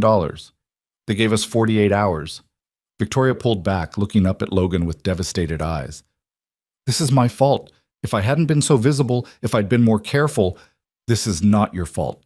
It's the fault of whoever took her. Logan kept his voice steady, even though rage was burning through him. What are the police saying? They're working on it, tracking the email, checking security footage, but Logan... Her voice broke. She's 5 years old. She must be so scared. Patricia stepped forward. Mr. Hayes, we need to discuss security protocols. Ella's still at school, and while there's no indication she's a target, we need to take precautions. The implications hit Logan like a freight train. Ella. They could go after Ella to get to Victoria through him. I need to get her, Logan said immediately. Right now. We have a team there already. She's safe. But yes, we should bring her here. Patricia was already on her phone, coordinating. Logan looked at Victoria, saw the absolute terror in her eyes, and felt his earlier concerns about their relationship shrink to insignificance. None of it mattered. The money, the publicity, the different worlds, none of it mattered compared to getting Ava back safely. What do you need from me? He asked. I need... Victoria's voice cracked. I need you to not hate me, for bringing this into your life, for putting Ella at risk, for... Logan cupped her face in his hands. I don't hate you. I could never hate you. We're going to find her, Victoria. I promise you, we're going to find her. The next 12 hours were a blur of police interviews, FBI involvement, once they confirmed it was a kidnapping and excruciating waiting. Ella arrived at the hospital, escorted by 2 security guards, and immediately ran to Victoria. We're going to find her, Ella said fiercely, hugging Victoria tight. Ava's smart. She's really smart. She'll find a way to help us find her. Victoria held Ella and cried, and Logan felt something shift fundamentally in his chest. This was his family. All of them. The definitions didn't matter. The logistics didn't matter. This was his family and someone had hurt them. The breakthrough came at 2 a.m. The FBI traced the email to a disgruntled former employee of Sterling Global, someone who'd been fired 6 months ago and blamed Victoria personally. They had an address in North Charleston. We're going in, the lead FBI agent said. Should have the location secured within the hour. Victoria gripped Logan's hand so hard it hurt. Ella had finally fallen asleep on a waiting room couch, and Patricia stood guard over her like a sentinel. I can't lose her. Victoria whispered. Logan, I can't lose my daughter. You won't. She's going to be okay. But Logan didn't know that. None of them did. All they could do was wait. 53 minutes later, Logan counted every single one. Patricia's phone rang. She answered, listened, and then her face transformed into something like relief. They have her. She's safe. Victoria made a sound between a sob and a laugh and collapsed against Logan. He held her while she shook, while Ella woke up and started crying too, while the reality of it all sank in. Ava was safe. They brought her to the hospital to be checked out. Physically, she was fine, just scared and exhausted. When Victoria saw her daughter, she dropped to her knees and pulled Ava into her arms, holding on like she'd never let go. Mama, Ava said, her small voice muffled against Victoria's shoulder. I knew you'd find me. I knew Logan would help you find me. Over Victoria's shoulder, Ava's eyes found Logan's. And in that moment, Logan understood something fundamental. He was already all in. Had been since that first ice cream cone. Maybe even before that. The fear, the practical concerns, the gap between their worlds, none of it mattered because this little girl trusted him to protect her. Because this woman loved him despite all his flaws. Because his daughter had found a sister, and he'd found something he thought he'd lost forever. He'd found a reason to stop being scared. When Victoria finally released Ava enough for the doctors to check her over, she turned to Logan with eyes that held everything: gratitude, love, desperation, hope. I'm sorry, Logan said before she could speak, for the things I said, for pulling away when things got hard. I was scared and stupid, and Victoria kissed him. Right there in the hospital corridor, in front of FBI agents and doctors, and Patricia, who immediately looked away to give them privacy. Don't be sorry, Victoria said when she pulled back. Just don't leave. Please don't leave us. I'm not going anywhere, Logan promised. Never again. The days following Ava's rescue passed in a strange fog. Victoria refused to let Ava out of her sight, which meant the guest room in Logan's apartment above the garage became their temporary home. The house in the historic district felt too exposed, too vulnerable, and Victoria needed walls around her that felt safe. Logan's small apartment wasn't built for 4 people. Ella and Ava shared Ella's room, whispering to each other late into the night in a way that would have annoyed Logan under normal circumstances, but now just made him grateful they had each other. Victoria slept on the couch initially, insisting she didn't want to impose, until the second night when Logan found her awake at 3 a.m, staring at nothing. You're not sleeping, he said quietly, not wanting to wake the girls. Victoria startled slightly. I keep seeing her face when they brought her back. She was trying so hard to be brave, but I could see how terrified she'd been. Logan sat down next to her on the couch. Come on. Where? My room. You need actual sleep, and you're not getting it out here. Logan, I can't just, Yes, you can. We're both adults. We can share a bed without it being a thing. You need rest. When she hesitated, he added, Please, I can't help with most of this, but I can give you a decent mattress. Victoria followed him to his room, small, sparse, with a bed that had seen better days, but was infinitely more comfortable than the ancient couch. They lay down on opposite sides, a careful distance between them, both staring at the ceiling.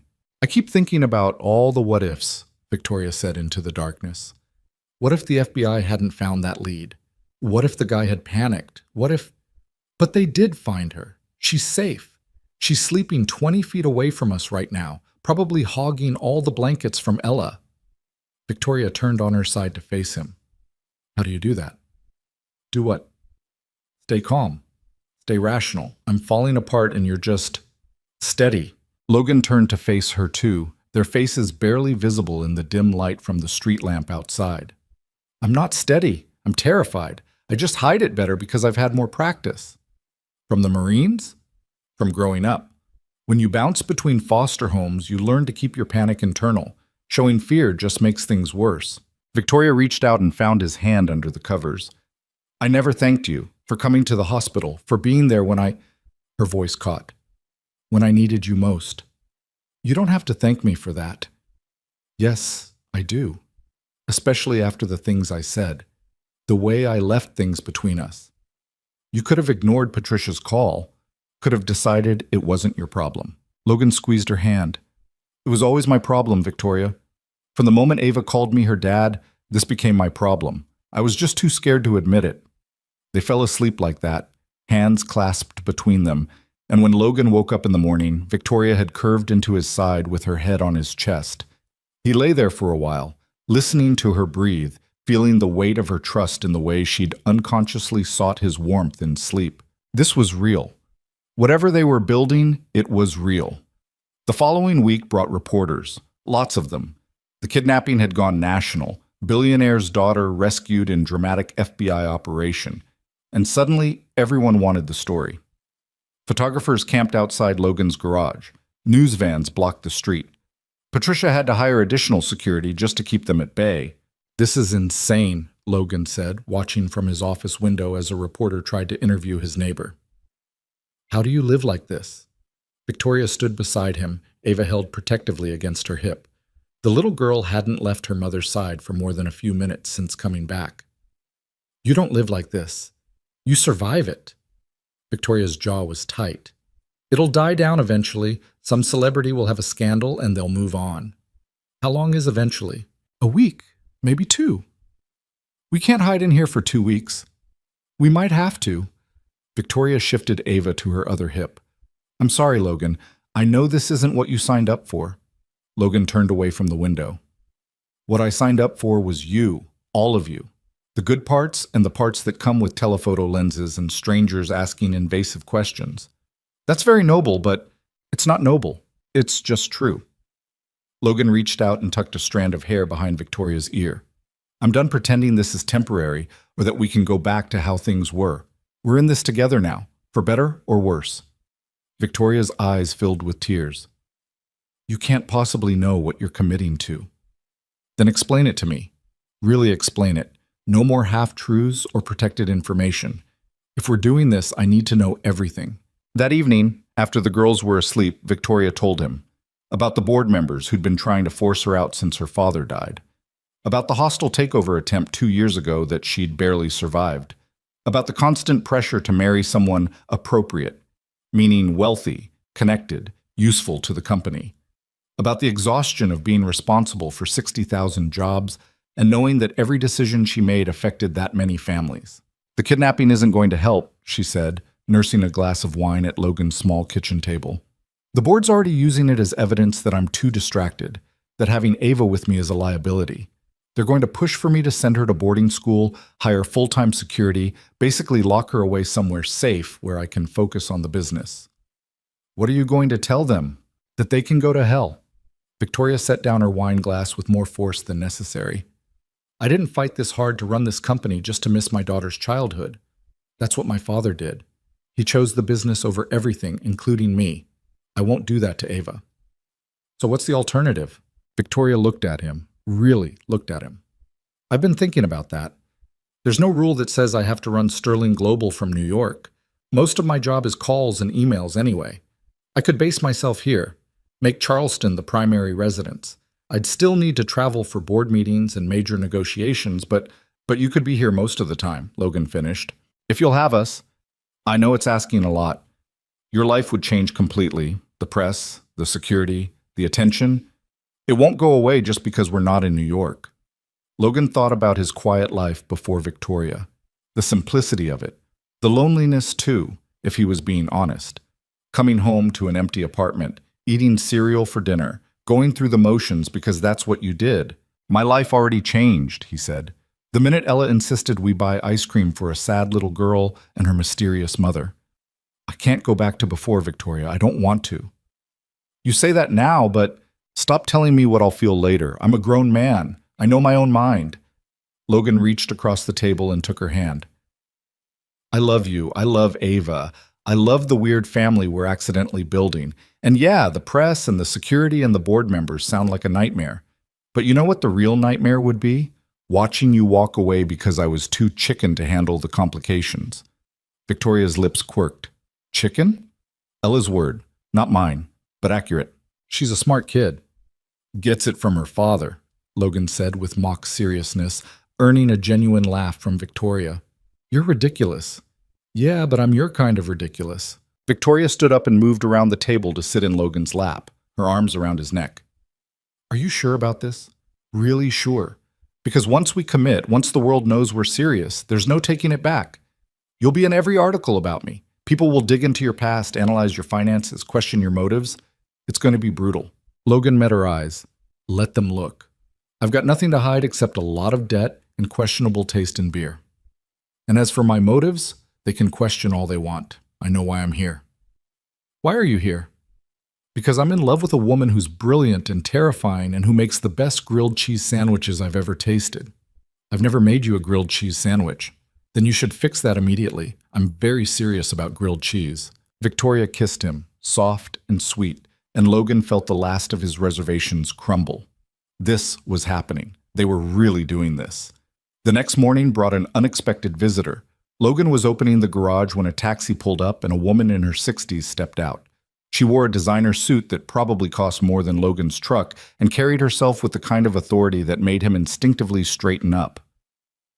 "Mr. Hayes," she said, her voice clipped and professional. "That's me. Can I help you?" "My name is Margaret Sterling. I'm Victoria's mother." Logan's stomach dropped. "Oh, nice to meet you?" Margaret looked him up and down with an expression that could have frozen lava. "I very much doubt that. May I come in? We need to talk." Logan led her into the garage, acutely aware of how shabby everything must look to someone who probably lived in a Manhattan penthouse. Margaret didn't seem to notice or care. She got straight to the point. "My daughter tells me you're important to her." "I'd like to think so, ma'am." "Don't call me ma'am. It makes me feel ancient." Margaret crossed her arms.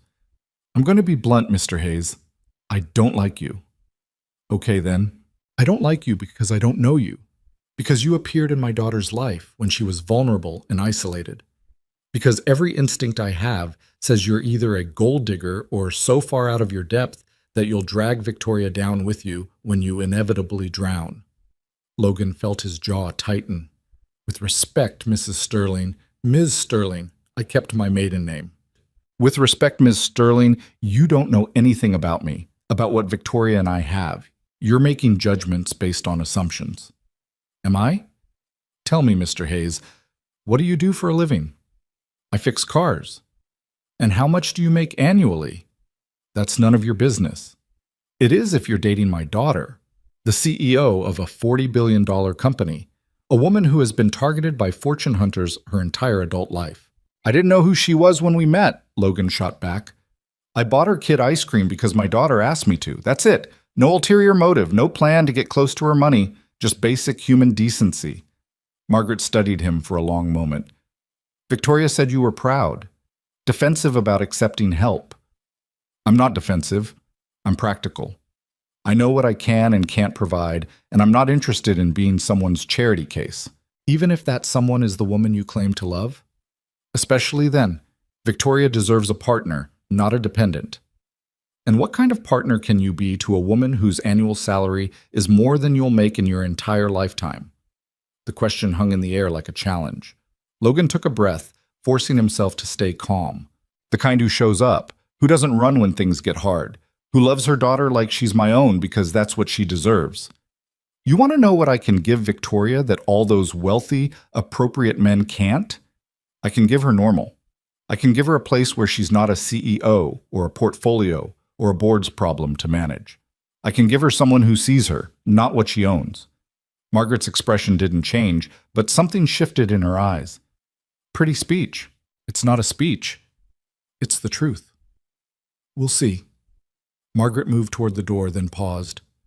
"My daughter has been hurt before, used.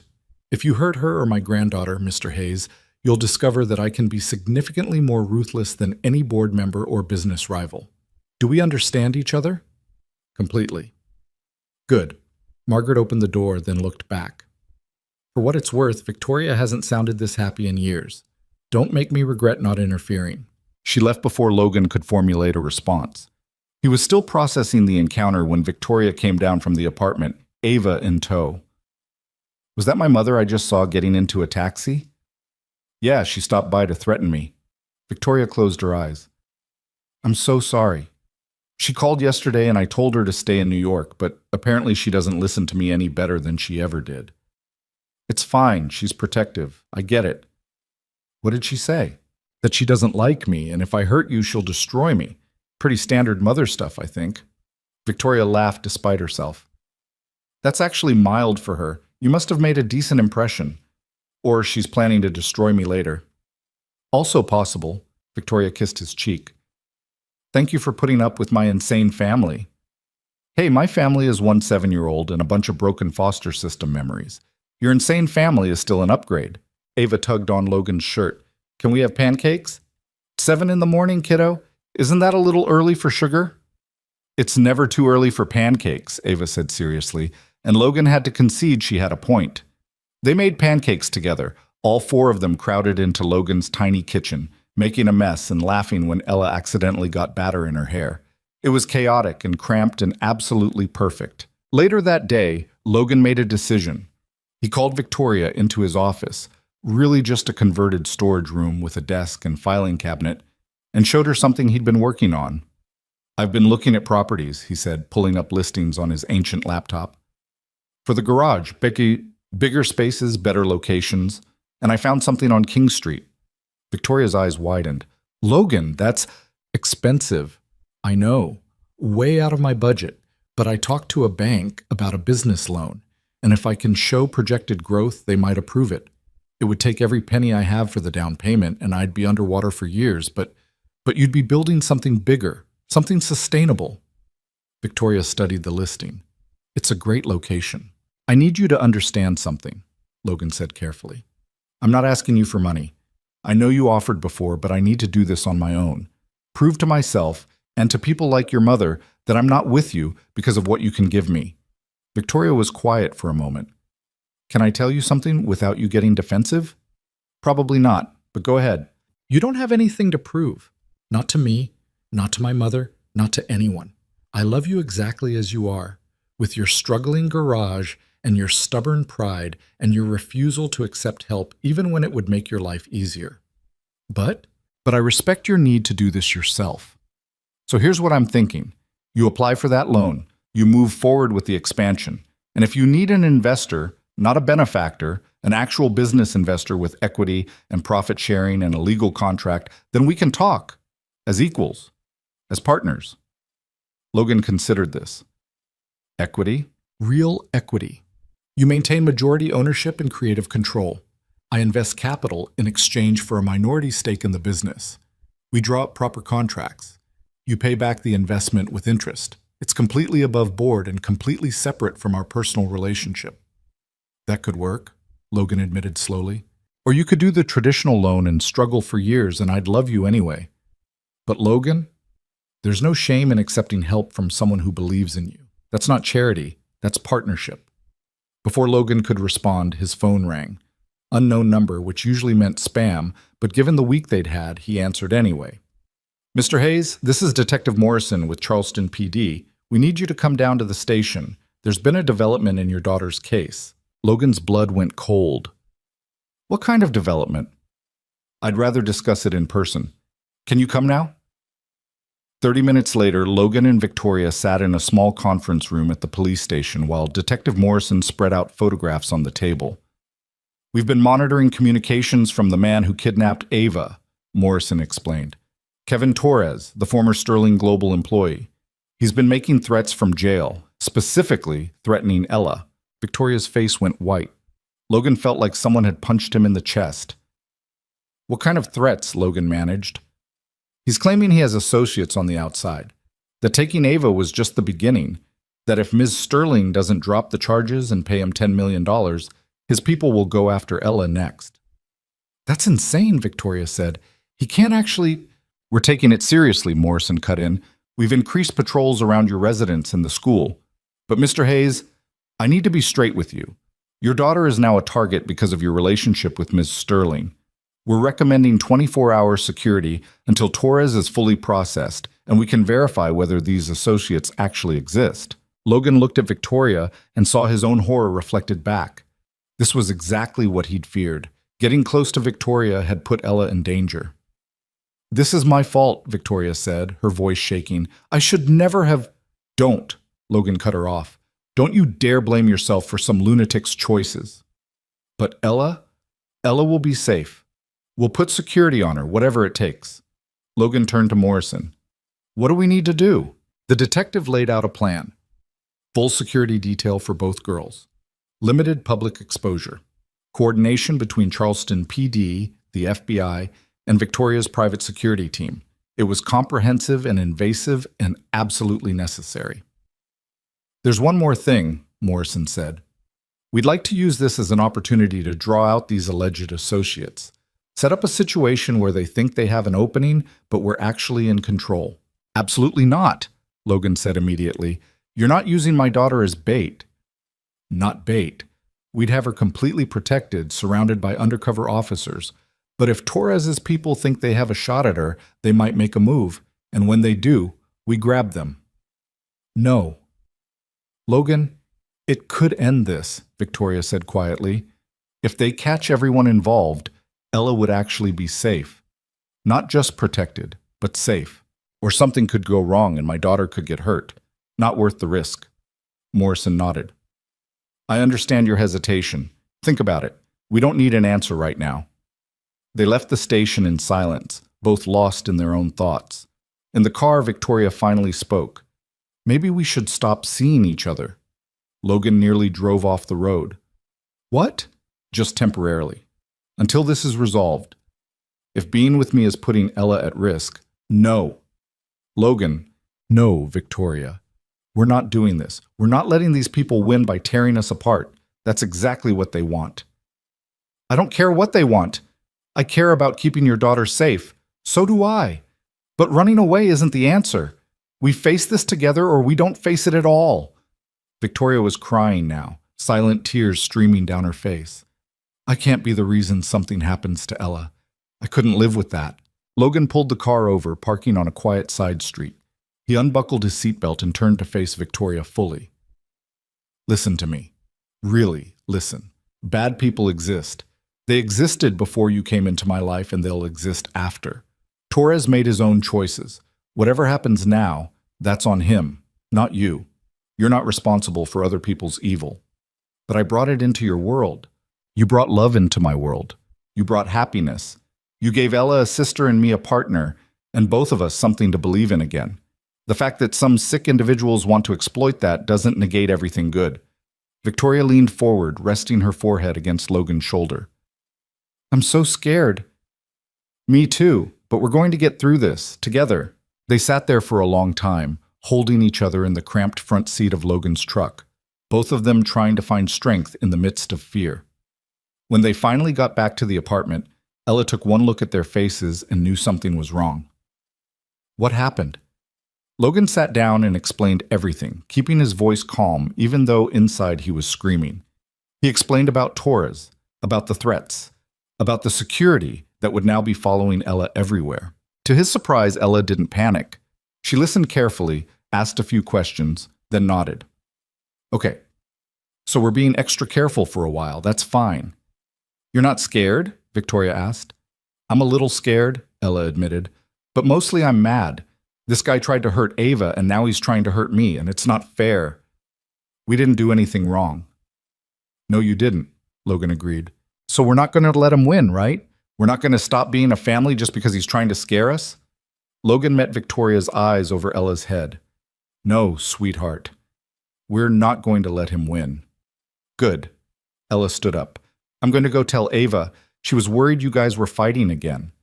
After Ella left, Victoria sank onto the couch. She's braver than I am. She's 7. She doesn't fully understand the danger. Maybe. Or maybe she understands exactly what matters and what doesn't. Logan sat down next to her, pulling her close. We're going to be okay, Victoria. All of us. I promise. You can't promise that. Watch me.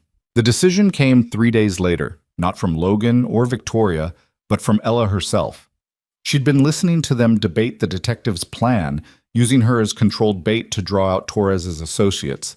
And finally, she walked into the middle of their conversation and said the words that changed everything. I want to do it. Logan's head snapped up from where he'd been studying police reports at the kitchen table. Absolutely not. Dad, listen. No, Ella. End of discussion.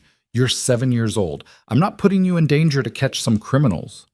Ella crossed her arms, looking so much like Sarah in that moment that Logan's chest ached. You keep saying we're not going to let them win. That we're not going to run away or hide.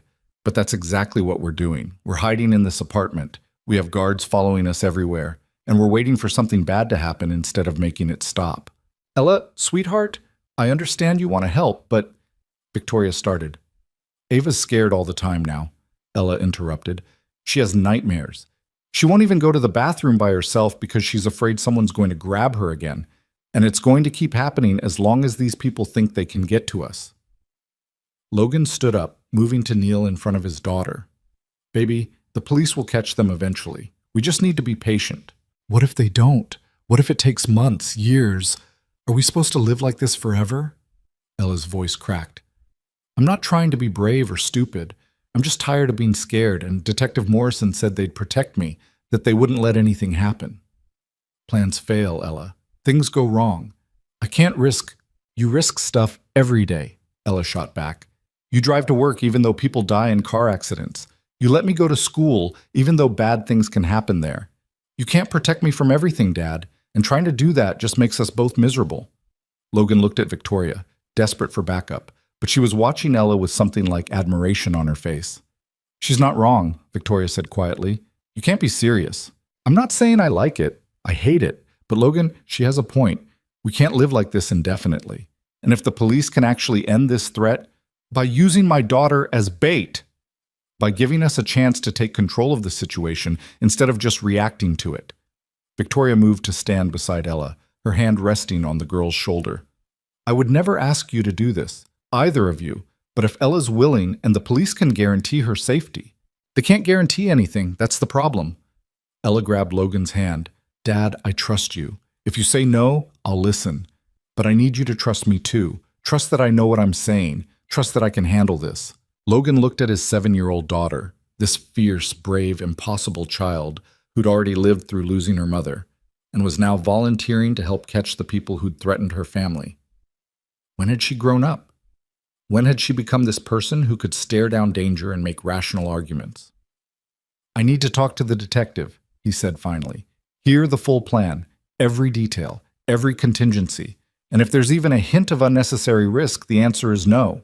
Ella threw her arms around him. Thank you for listening. I'm not agreeing yet, Logan warned, but he was already halfway there and they both knew it. Detective Morrison laid it all out the next morning. The plan was actually simpler than Logan had feared. They'd stage a controlled scenario at Waterfront Park, the same place where this whole thing had started with ice cream and unexpected kindness. Ella would be there with one of her teachers from school, someone she knew and trusted, making it look like a normal afternoon outing. The security detail would be pulled back to create the appearance of vulnerability, but in reality, the park would be saturated with undercover officers. We've been monitoring Torres's communications, Morrison explained, spreading surveillance photos across the conference table. He's been in contact with 2 individuals, brothers, small-time criminals with a history of extortion and assault.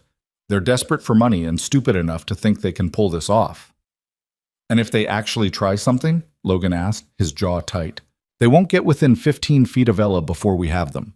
We'll have officers positioned as joggers, parents with kids, hot dog vendors. The moment they make a move, we close in. Patricia, Victoria's head of security, leaned forward. I want my people integrated into the operation, non-negotiable. Morrison nodded. Already planned for it. We'll coordinate our efforts, but Ms. Chen, I need to be clear. This is a police operation. Your team follows our lead. As long as that little girl stays safe, I don't care who's in charge, Patricia said, and Logan felt a surge of gratitude for the woman who'd initially terrified him. They set the operation for 3 days out, enough time to plan properly, but not so long that Torres's associates might change their approach. Those 3 days were among the longest of Logan's life. He second-guessed the decision hourly. Victoria reassured him constantly. Ella remained strangely calm, like she'd made peace with her choice and wasn't looking back. Ava, meanwhile, had her own thoughts on the matter. I want to come too, she announced at dinner the night before the operation. Victoria nearly choked on her water. Absolutely not. But Ella's doing it. Ella's helping the police catch bad guys. You're staying safe with me. That's not fair. Those bad guys hurt me first. I should get to help catch them too. Logan watched Victoria struggle with the same arguments he'd used with Ella, saw her daughter use the same logic Ella had deployed. There was something almost funny about it, in a dark way. These two girls who'd bonded over ice cream were now bonded over their shared trauma and desire to fight back. "Ava, baby, you're 5 years old," Victoria said, her voice strained. "This isn't about fairness. It's about keeping you safe. But I want to help Ella. She's my sister." The word hung in the air. Sister. Not friend, not playmate. Sister. Ella reached across the table and took Ava's hand. "You can help by being safe and staying with your mom. That way my dad doesn't have to worry about you too. Can you do that for me?" Ava's lower lip trembled, but she nodded. "Okay, but only because you asked." That night, Logan couldn't sleep. He stood at the window of his bedroom, looking out at the street below where security vehicles were parked, thinking about all the ways tomorrow could go wrong. Victoria found him there at 2 in the morning. "You should sleep," she said, wrapping her arms around him from behind. "Can't. Every time I close my eyes, I see something happening to her." "The police know what they're doing. Do they? Or are we just telling ourselves that so we can live with this decision?" Victoria rested her cheek against his back. "I've been thinking about that. About whether we're doing the right thing. And I keep coming back to what Ella said about not being able to protect her from everything. She's right, Logan. We can wrap her in bubble wrap and she'll still find ways to get hurt because that's what living means. She's 7. I know, but she's also the bravest person I've ever met. And maybe the best thing we can do is respect that bravery instead of trying to smother it." Logan turned in her arms. "When did you become the reasonable one?" "Probably around the time you became the overprotective one." Victoria smiled, but it didn't reach her eyes. "I'm terrified too, you know. The thought of anything happening to Ella..." Her voice broke. "I love her, Logan, like she's mine. If something goes wrong tomorrow, I don't know how I'll..." "Nothing's going to go wrong," Logan said, more firmly than he felt. "We're going to trust the plan, trust Ella, and trust that sometimes doing the brave thing is the right thing." "Since when did you become an optimist?" "Since I fell in love with a woman who taught me that taking risks is better than living in fear." They held each other in the dark, drawing strength from the contact, neither of them quite believing their own reassurances but needing to believe in something. The next afternoon unfolded with agonizing slowness. Logan sat in an unmarked surveillance van 2 blocks from Waterfront Park, watching a dozen video feeds showing different angles of the area. Victoria was next to him, her hand clutching his so tightly he was losing circulation. Patricia stood behind them, her face set in stone, coordinating with her team through a wireless earpiece. On one of the screens, Ella sat on a bench with Mrs. Chen. Her piano teacher had volunteered for this role, insisting that Ella needed someone familiar. They were feeding the ducks, looking for all the world like a grandmother and granddaughter on a normal outing. "I count 27 officers in position," Morrison's voice came through the radio. "Plus 6 of Miss Sterling's security team. We're ready." Logan's stomach churned. On another screen, he could see 2 men entering the park from the east entrance. Scruffy, nervous-looking, the Torres brothers. "That's them," Morrison confirmed. "Everyone hold positions. Let them commit." The brothers moved through the park, trying and failing to look casual. They were clearly scouting, looking for security, assessing their approach. One of them pulled out a phone, made a brief call. Logan's jaw clenched. "They're confirming the target," Patricia murmured. On screen, Ella laughed at something Mrs. Chen said, completely unaware that she was being watched by people who wanted to hurt her. Logan had to look away. "They're moving," Morrison said sharply. The brothers split up, circling around from different directions. One had his hand in his jacket pocket, probably a weapon. They were closing in on Ella and Mrs. Chen, their intent clear. Logan stopped breathing. "Wait for it," Morrison said calmly. "Let them show intent." The brothers were 10 feet away, 8 feet. Mrs. Chen still hadn't reacted, playing her part perfectly. Ella was still feeding ducks, 6 feet. "Now," Morrison said. The park exploded into motion. Officers appeared from nowhere. The jogger who'd been running laps grabbed one brother from behind. The hot dog vendor vaulted over his cart to tackle the other. More police swarmed in, weapons drawn, shouting commands. The whole thing took maybe 10 seconds. Both brothers were on the ground, cuffed, before they even understood what had happened. Ella finally looked up, eyes wide, as Mrs. Chen quickly ushered her away from the scene. Patricia's team had already formed a protective circle around them. "Suspects in custody. Morrison reported. No injuries. Operation successful. Victoria made a sound somewhere between a sob and a laugh. Logan realized he was shaking. It was over. The aftermath took hours. Statements, paperwork, confirmation that the Torres brothers had been working alone and there were no additional threats. By the time they got back to the apartment, it was nearly midnight and Ella was asleep in Logan's arms, exhausted from adrenaline crash. He carried her to bed, tucking her in next to Ava, who'd somehow migrated from the couch to Ella's room during the evening. The two girls automatically curled toward each other in sleep, Ava's hand finding Ella's even unconscious. Logan stood there for a long moment, just watching them breathe. "She really is your daughter now," Victoria said softly from the doorway. "Yeah," Logan said, his voice rough with emotion. "Yeah, she is." They retreated to the kitchen where Patricia was conducting a final security sweep and Morrison was wrapping up his notes. "The DA's confident they can connect the brothers to Torres," Morrison said. "Combined with the kidnapping charges and these new attempted abduction charges, Torres is looking at 20 to 30 years minimum. The brothers will probably flip for a plea deal. Either way, your family is safe now." Family. The words settled over Logan like a blanket. "Thank you," he managed, "for everything." Morrison packed up his files. "Your daughter's got guts, Mr. Hayes. Most kids would have fallen apart, but she kept it together perfectly. You should be proud." "I am. Terrified, but proud." After Morrison and Patricia left, Logan and Victoria finally collapsed onto the couch, the adrenaline finally wearing off and leaving them wrung out. "I can't believe we actually did that," Victoria said.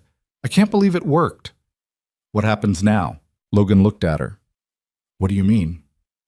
"I mean the threat's gone. The reason we were all crammed into your apartment, the crisis that forced us to face everything, it's resolved. So what happens now?" Logan realized what she was really asking. Now that the emergency was over, would they slip back into doubt and fear? Would the gap between their worlds reassert itself? "Now," Logan said slowly, "we figure out what we actually want, not what fear or crisis pushes us toward, but what we choose when we have the space to choose." Victoria nodded, looking uncertain for the first time in days. "And what do you want, Logan?" He took her hand. "I want you to marry me." Victoria's eyes went wide. "What?" "I know it's fast. I know we've got 1,000 practical things to work out. But I also know that I love you, and I don't want to waste time pretending this is temporary or that we're still figuring things out. I want to marry you. I want to officially adopt Ava. I want us to be a real family, legally and permanently." "Logan, you don't have to answer now. Think about it. Talk to your board or your mother or whoever you need to talk to. But Victoria, I'm all in. Completely. I'm not going anywhere, and I need you to know that." Victoria was crying, which Logan was learning meant she was processing big emotions. "You're serious?" "Completely serious. You understand what you're asking for? Being married to me means board meetings and stockholder events and society functions. It means prenuptial agreements and security protocols and people analyzing every aspect of our relationship. It means your life will never be private again." "I understand, and I still want it. I want you, all of you, including the complicated parts. My mother will make you sign documents, so many documents. I'll sign whatever she wants." "The media will be brutal. Let them." "Logan," Victoria's voice broke, "you can't possibly know what you're committing to." "Then help me understand, but do it as my fiancé, as my partner, as the woman I'm going to spend the rest of my life with." Victoria launched herself at him, kissing him hard enough that he almost fell backward off the couch. When she pulled back, she was laughing through her tears. "Yes, yes, you crazy, stubborn, perfect man. I'll marry you." They sat there holding each other, and Logan felt something fundamental shift. This wasn't just about crisis or fear or protecting what they'd built. This was choice. Conscious, deliberate choice to build something permanent. The next morning brought chaos of a different kind. Victoria had to tell her board about the engagement, which apparently required an emergency meeting and multiple conference calls. Logan had to deal with his own set of complications, calling Ella's school to explain the security situation, coordinating with his landlord about potentially moving to a larger space, figuring out how to merge his life with Victoria's in any practical sense. But in the middle of all that chaos, Ella and Ava sat at the kitchen table coloring, completely unfazed by the adult complications swirling around them. "Are we going to be real sisters now?" Ava asked, carefully staying inside the lines of her drawing. "We've always been real sisters," Ella said matter-of-factly. "Now it's just going to be official." "What's the difference?" "Official means we have the same last name and nobody can say we're not family." Ava considered this. "I like that. Can I be Ava Hayes?" Victoria, overhearing from where she was pacing and talking to her lawyer, stopped mid-sentence. Her eyes filled with tears again. She'd been crying a lot lately, but happy crying, which Logan figured was acceptable. "We'll figure out the names," Logan said, moving to sit with the girls. "But Ava, you should know something. I'm going to officially adopt you. That means I'll be your real dad, legally, permanently. Is that okay with you?" Ava set down her crayon and looked at him with those serious eyes that had first broken his heart months ago at the ice cream cart. "You're already my real dad," she said simply. "The paper just makes it so everyone else knows it too." Logan had to walk away before he started crying himself. Victoria found him in the bedroom composing himself. "She called you her real dad," Victoria said, wrapping her arms around him from behind. "I know. Her biological father walked away when she was 2. Sent birthday cards twice and then stopped even that. She barely remembers him. But you bought her ice cream and showed up and stayed. You became her dad by being present, by choosing her every single day." Logan turned to face her. "That's what love is, isn't it? Not the dramatic gestures or the perfect moments, just showing up, choosing each other, day after day." "When did you become so wise?" "I think your daughter taught me that." "Both your daughters, actually." They stood there, holding each other, listening to the girls giggle in the other room, and Logan thought about everything that had led to this moment. A chance encounter at an ice cream cart, a lonely woman hiding from her real life, a single father barely holding it together, 2 little girls who saw past all the complications to the simple truth that they belonged together. It hadn't been smooth. There'd been lies and fear and moments where it seemed impossible, but they'd fought for it, all of them. They'd chosen each other even when it was hard, even when it was scary, even when the practical realities seemed insurmountable. The wedding happened 3 months later, small and private on the beach at sunrise. Just immediate family, which meant Ella, Ava, Victoria's mother Margaret, who'd warmed to Logan after he'd stood up to her a few more times, and Mrs. Chen, who'd become something like a grandmother to both girls. Logan wore a suit that Victoria had insisted on buying him, and he'd stopped arguing about accepting gifts somewhere around the 2nd month of their engagement. Victoria wore a simple white dress, no designer label, nothing flashy. She wanted it to be about them, not about the spectacle. The officiant kept it brief. When it came time for vows, Logan spoke first. "Victoria, 6 months ago, I was convinced that my life was set, that I'd work and raise Ella, and that would be enough. And then you and Ava showed up and broke that whole plan apart. You taught me that love isn't about playing it safe. It's about taking risks on people who are worth it. You're worth every risk, every complication, every hard conversation. I promise to show up for you, to choose you, to be your partner in every sense of the word, even when it's hard. Especially when it's hard." Victoria was already crying. "Logan, I spent years hiding who I was, convinced that nobody could love the real me, that everyone just wanted my money or my connections, or some version of me that didn't actually exist. You saw me, the real me, the one who's scared and flawed and has no idea how to balance being a CEO and a mother and a partner. You saw all of that and loved me anyway. You gave me permission to be imperfect. I promise to always be honest with you, to trust you with every part of me, and to build a life with you that's messy and real and more valuable than any company I could ever run." When they kissed, Ella and Ava cheered. Margaret actually smiled. Mrs. Chen dabbed at her eyes with a handkerchief. The reception was held at Logan's garage, newly renovated and expanded thanks to a business partnership with Victoria that had satisfied both his need for independence and her desire to support him. They'd turned the main bay into an event space for the day, strung lights everywhere, brought in simple food from their favorite local restaurants. Marcus showed up with a card that read, "I told you so," on the outside and a generous check on the inside. Patricia gave them a security consultation as a wedding gift, which was the most Patricia thing Logan could imagine. Detective Morrison sent flowers. But the best moment came when Logan was dancing with Ava. She stood on his feet while he swayed to some slow song, and she looked up at him with absolute trust. "Daddy?" It was the first time she'd called him that directly. Logan's throat closed up. "Yeah, sweetheart? I'm glad you bought us ice cream that day." Logan laughed, the sound wet with emotion. "Me too, baby. Me too." Later, when the celebration wound down and they were cleaning up, Logan found Victoria sitting on the hood of his truck, the same ancient Ford that had somehow survived this long, looking at the stars. "Hey," he said, hopping up next to her. "Shouldn't the bride be mingling?" "The bride is tired and her feet hurt, and she wants 5 minutes with her husband." Victoria leaned against him. "Husband, that's going to take some getting used to." "You regret it already?" "Not even a little bit." Victoria laced her fingers through his. "I was just thinking about how none of this went according to plan. My plan was to hide in Charleston for a few months, give Ava a break from the chaos, and then go back to my real life. Your plan was to work yourself to death and raise Ella alone. Neither of us planned for this. Best laid plans and all that. Do you ever wonder what would have happened if Ella hadn't insisted on buying us ice cream? If we just walked past each other that night?"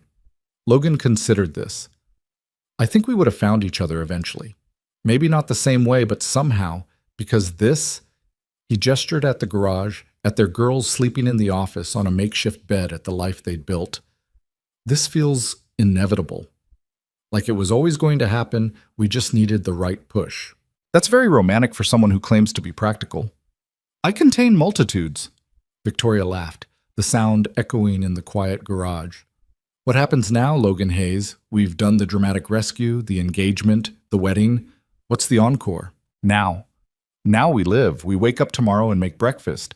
We take the girls to school. We argue about whose turn it is to do laundry. We have boring Tuesday nights and occasional fancy events. We build a life that's not about crisis or drama, just about choosing each other every day." "That sounds perfect." "It won't be perfect," Logan warned. "We're going to fight. The board's going to make demands. The press is going to write stupid articles. I'm going to get grease on your expensive clothes, and you're going to make me go to events I hate. And we'll handle it. Together." "Together," Logan agreed. They sat there on the hood of his ridiculous truck, watching the stars and listening to Charleston settle into night. And Logan thought about everything he'd learned over the past 6 months. That love wasn't about perfection or matching tax brackets or living in the same world. It was about choosing to bridge the gap. About seeing someone's flaws and complications and choosing them anyway. About building something new instead of trying to fit into old patterns. That family wasn't just biology or legal documents. It was showing up. It was ice cream on Thursday evenings and security details at school plays and late-night conversations about fear and hope. It was Ella calling Ava her sister and Ava calling him daddy, and all of them choosing each other day after day. That sometimes the bravest thing you could do was let people in. Let them see your weaknesses, your struggles, your messy reality. Let them love you anyway. Victoria had taught him that. Ava had taught him that. Even Ella, his stubborn, brilliant 7-year-old, had taught him that. "What are you thinking about?" Victoria asked, watching his face. "That I'm glad Ella has terrible judgment about ice cream budgets." Victoria smiled. "Worst $5 you ever spent?" "Best $5 I ever spent," Logan corrected. "Bought me a family." Inside the garage office, Ava stirred in her sleep and reached for Ella's hand. Ella, without waking, held on tight. They're girls. They're impossible, beautiful, brave girls who'd somehow known what the adults were too scared to admit, that they belonged together. Logan kissed Victoria softly, then helped her down from the truck. They had to get the girls home, had to start their first day as an official family, had to face whatever came next. But they'd face it together, all 4 of them. Because in the end, that's what family meant. Not perfection, not ease, just showing up for each other, choosing each other, building something real and permanent out of chaos and fear and unexpected kindness. It had started with ice cream and a 5-year-old's sad eyes. It had become everything. And Logan wouldn't change a single moment of it.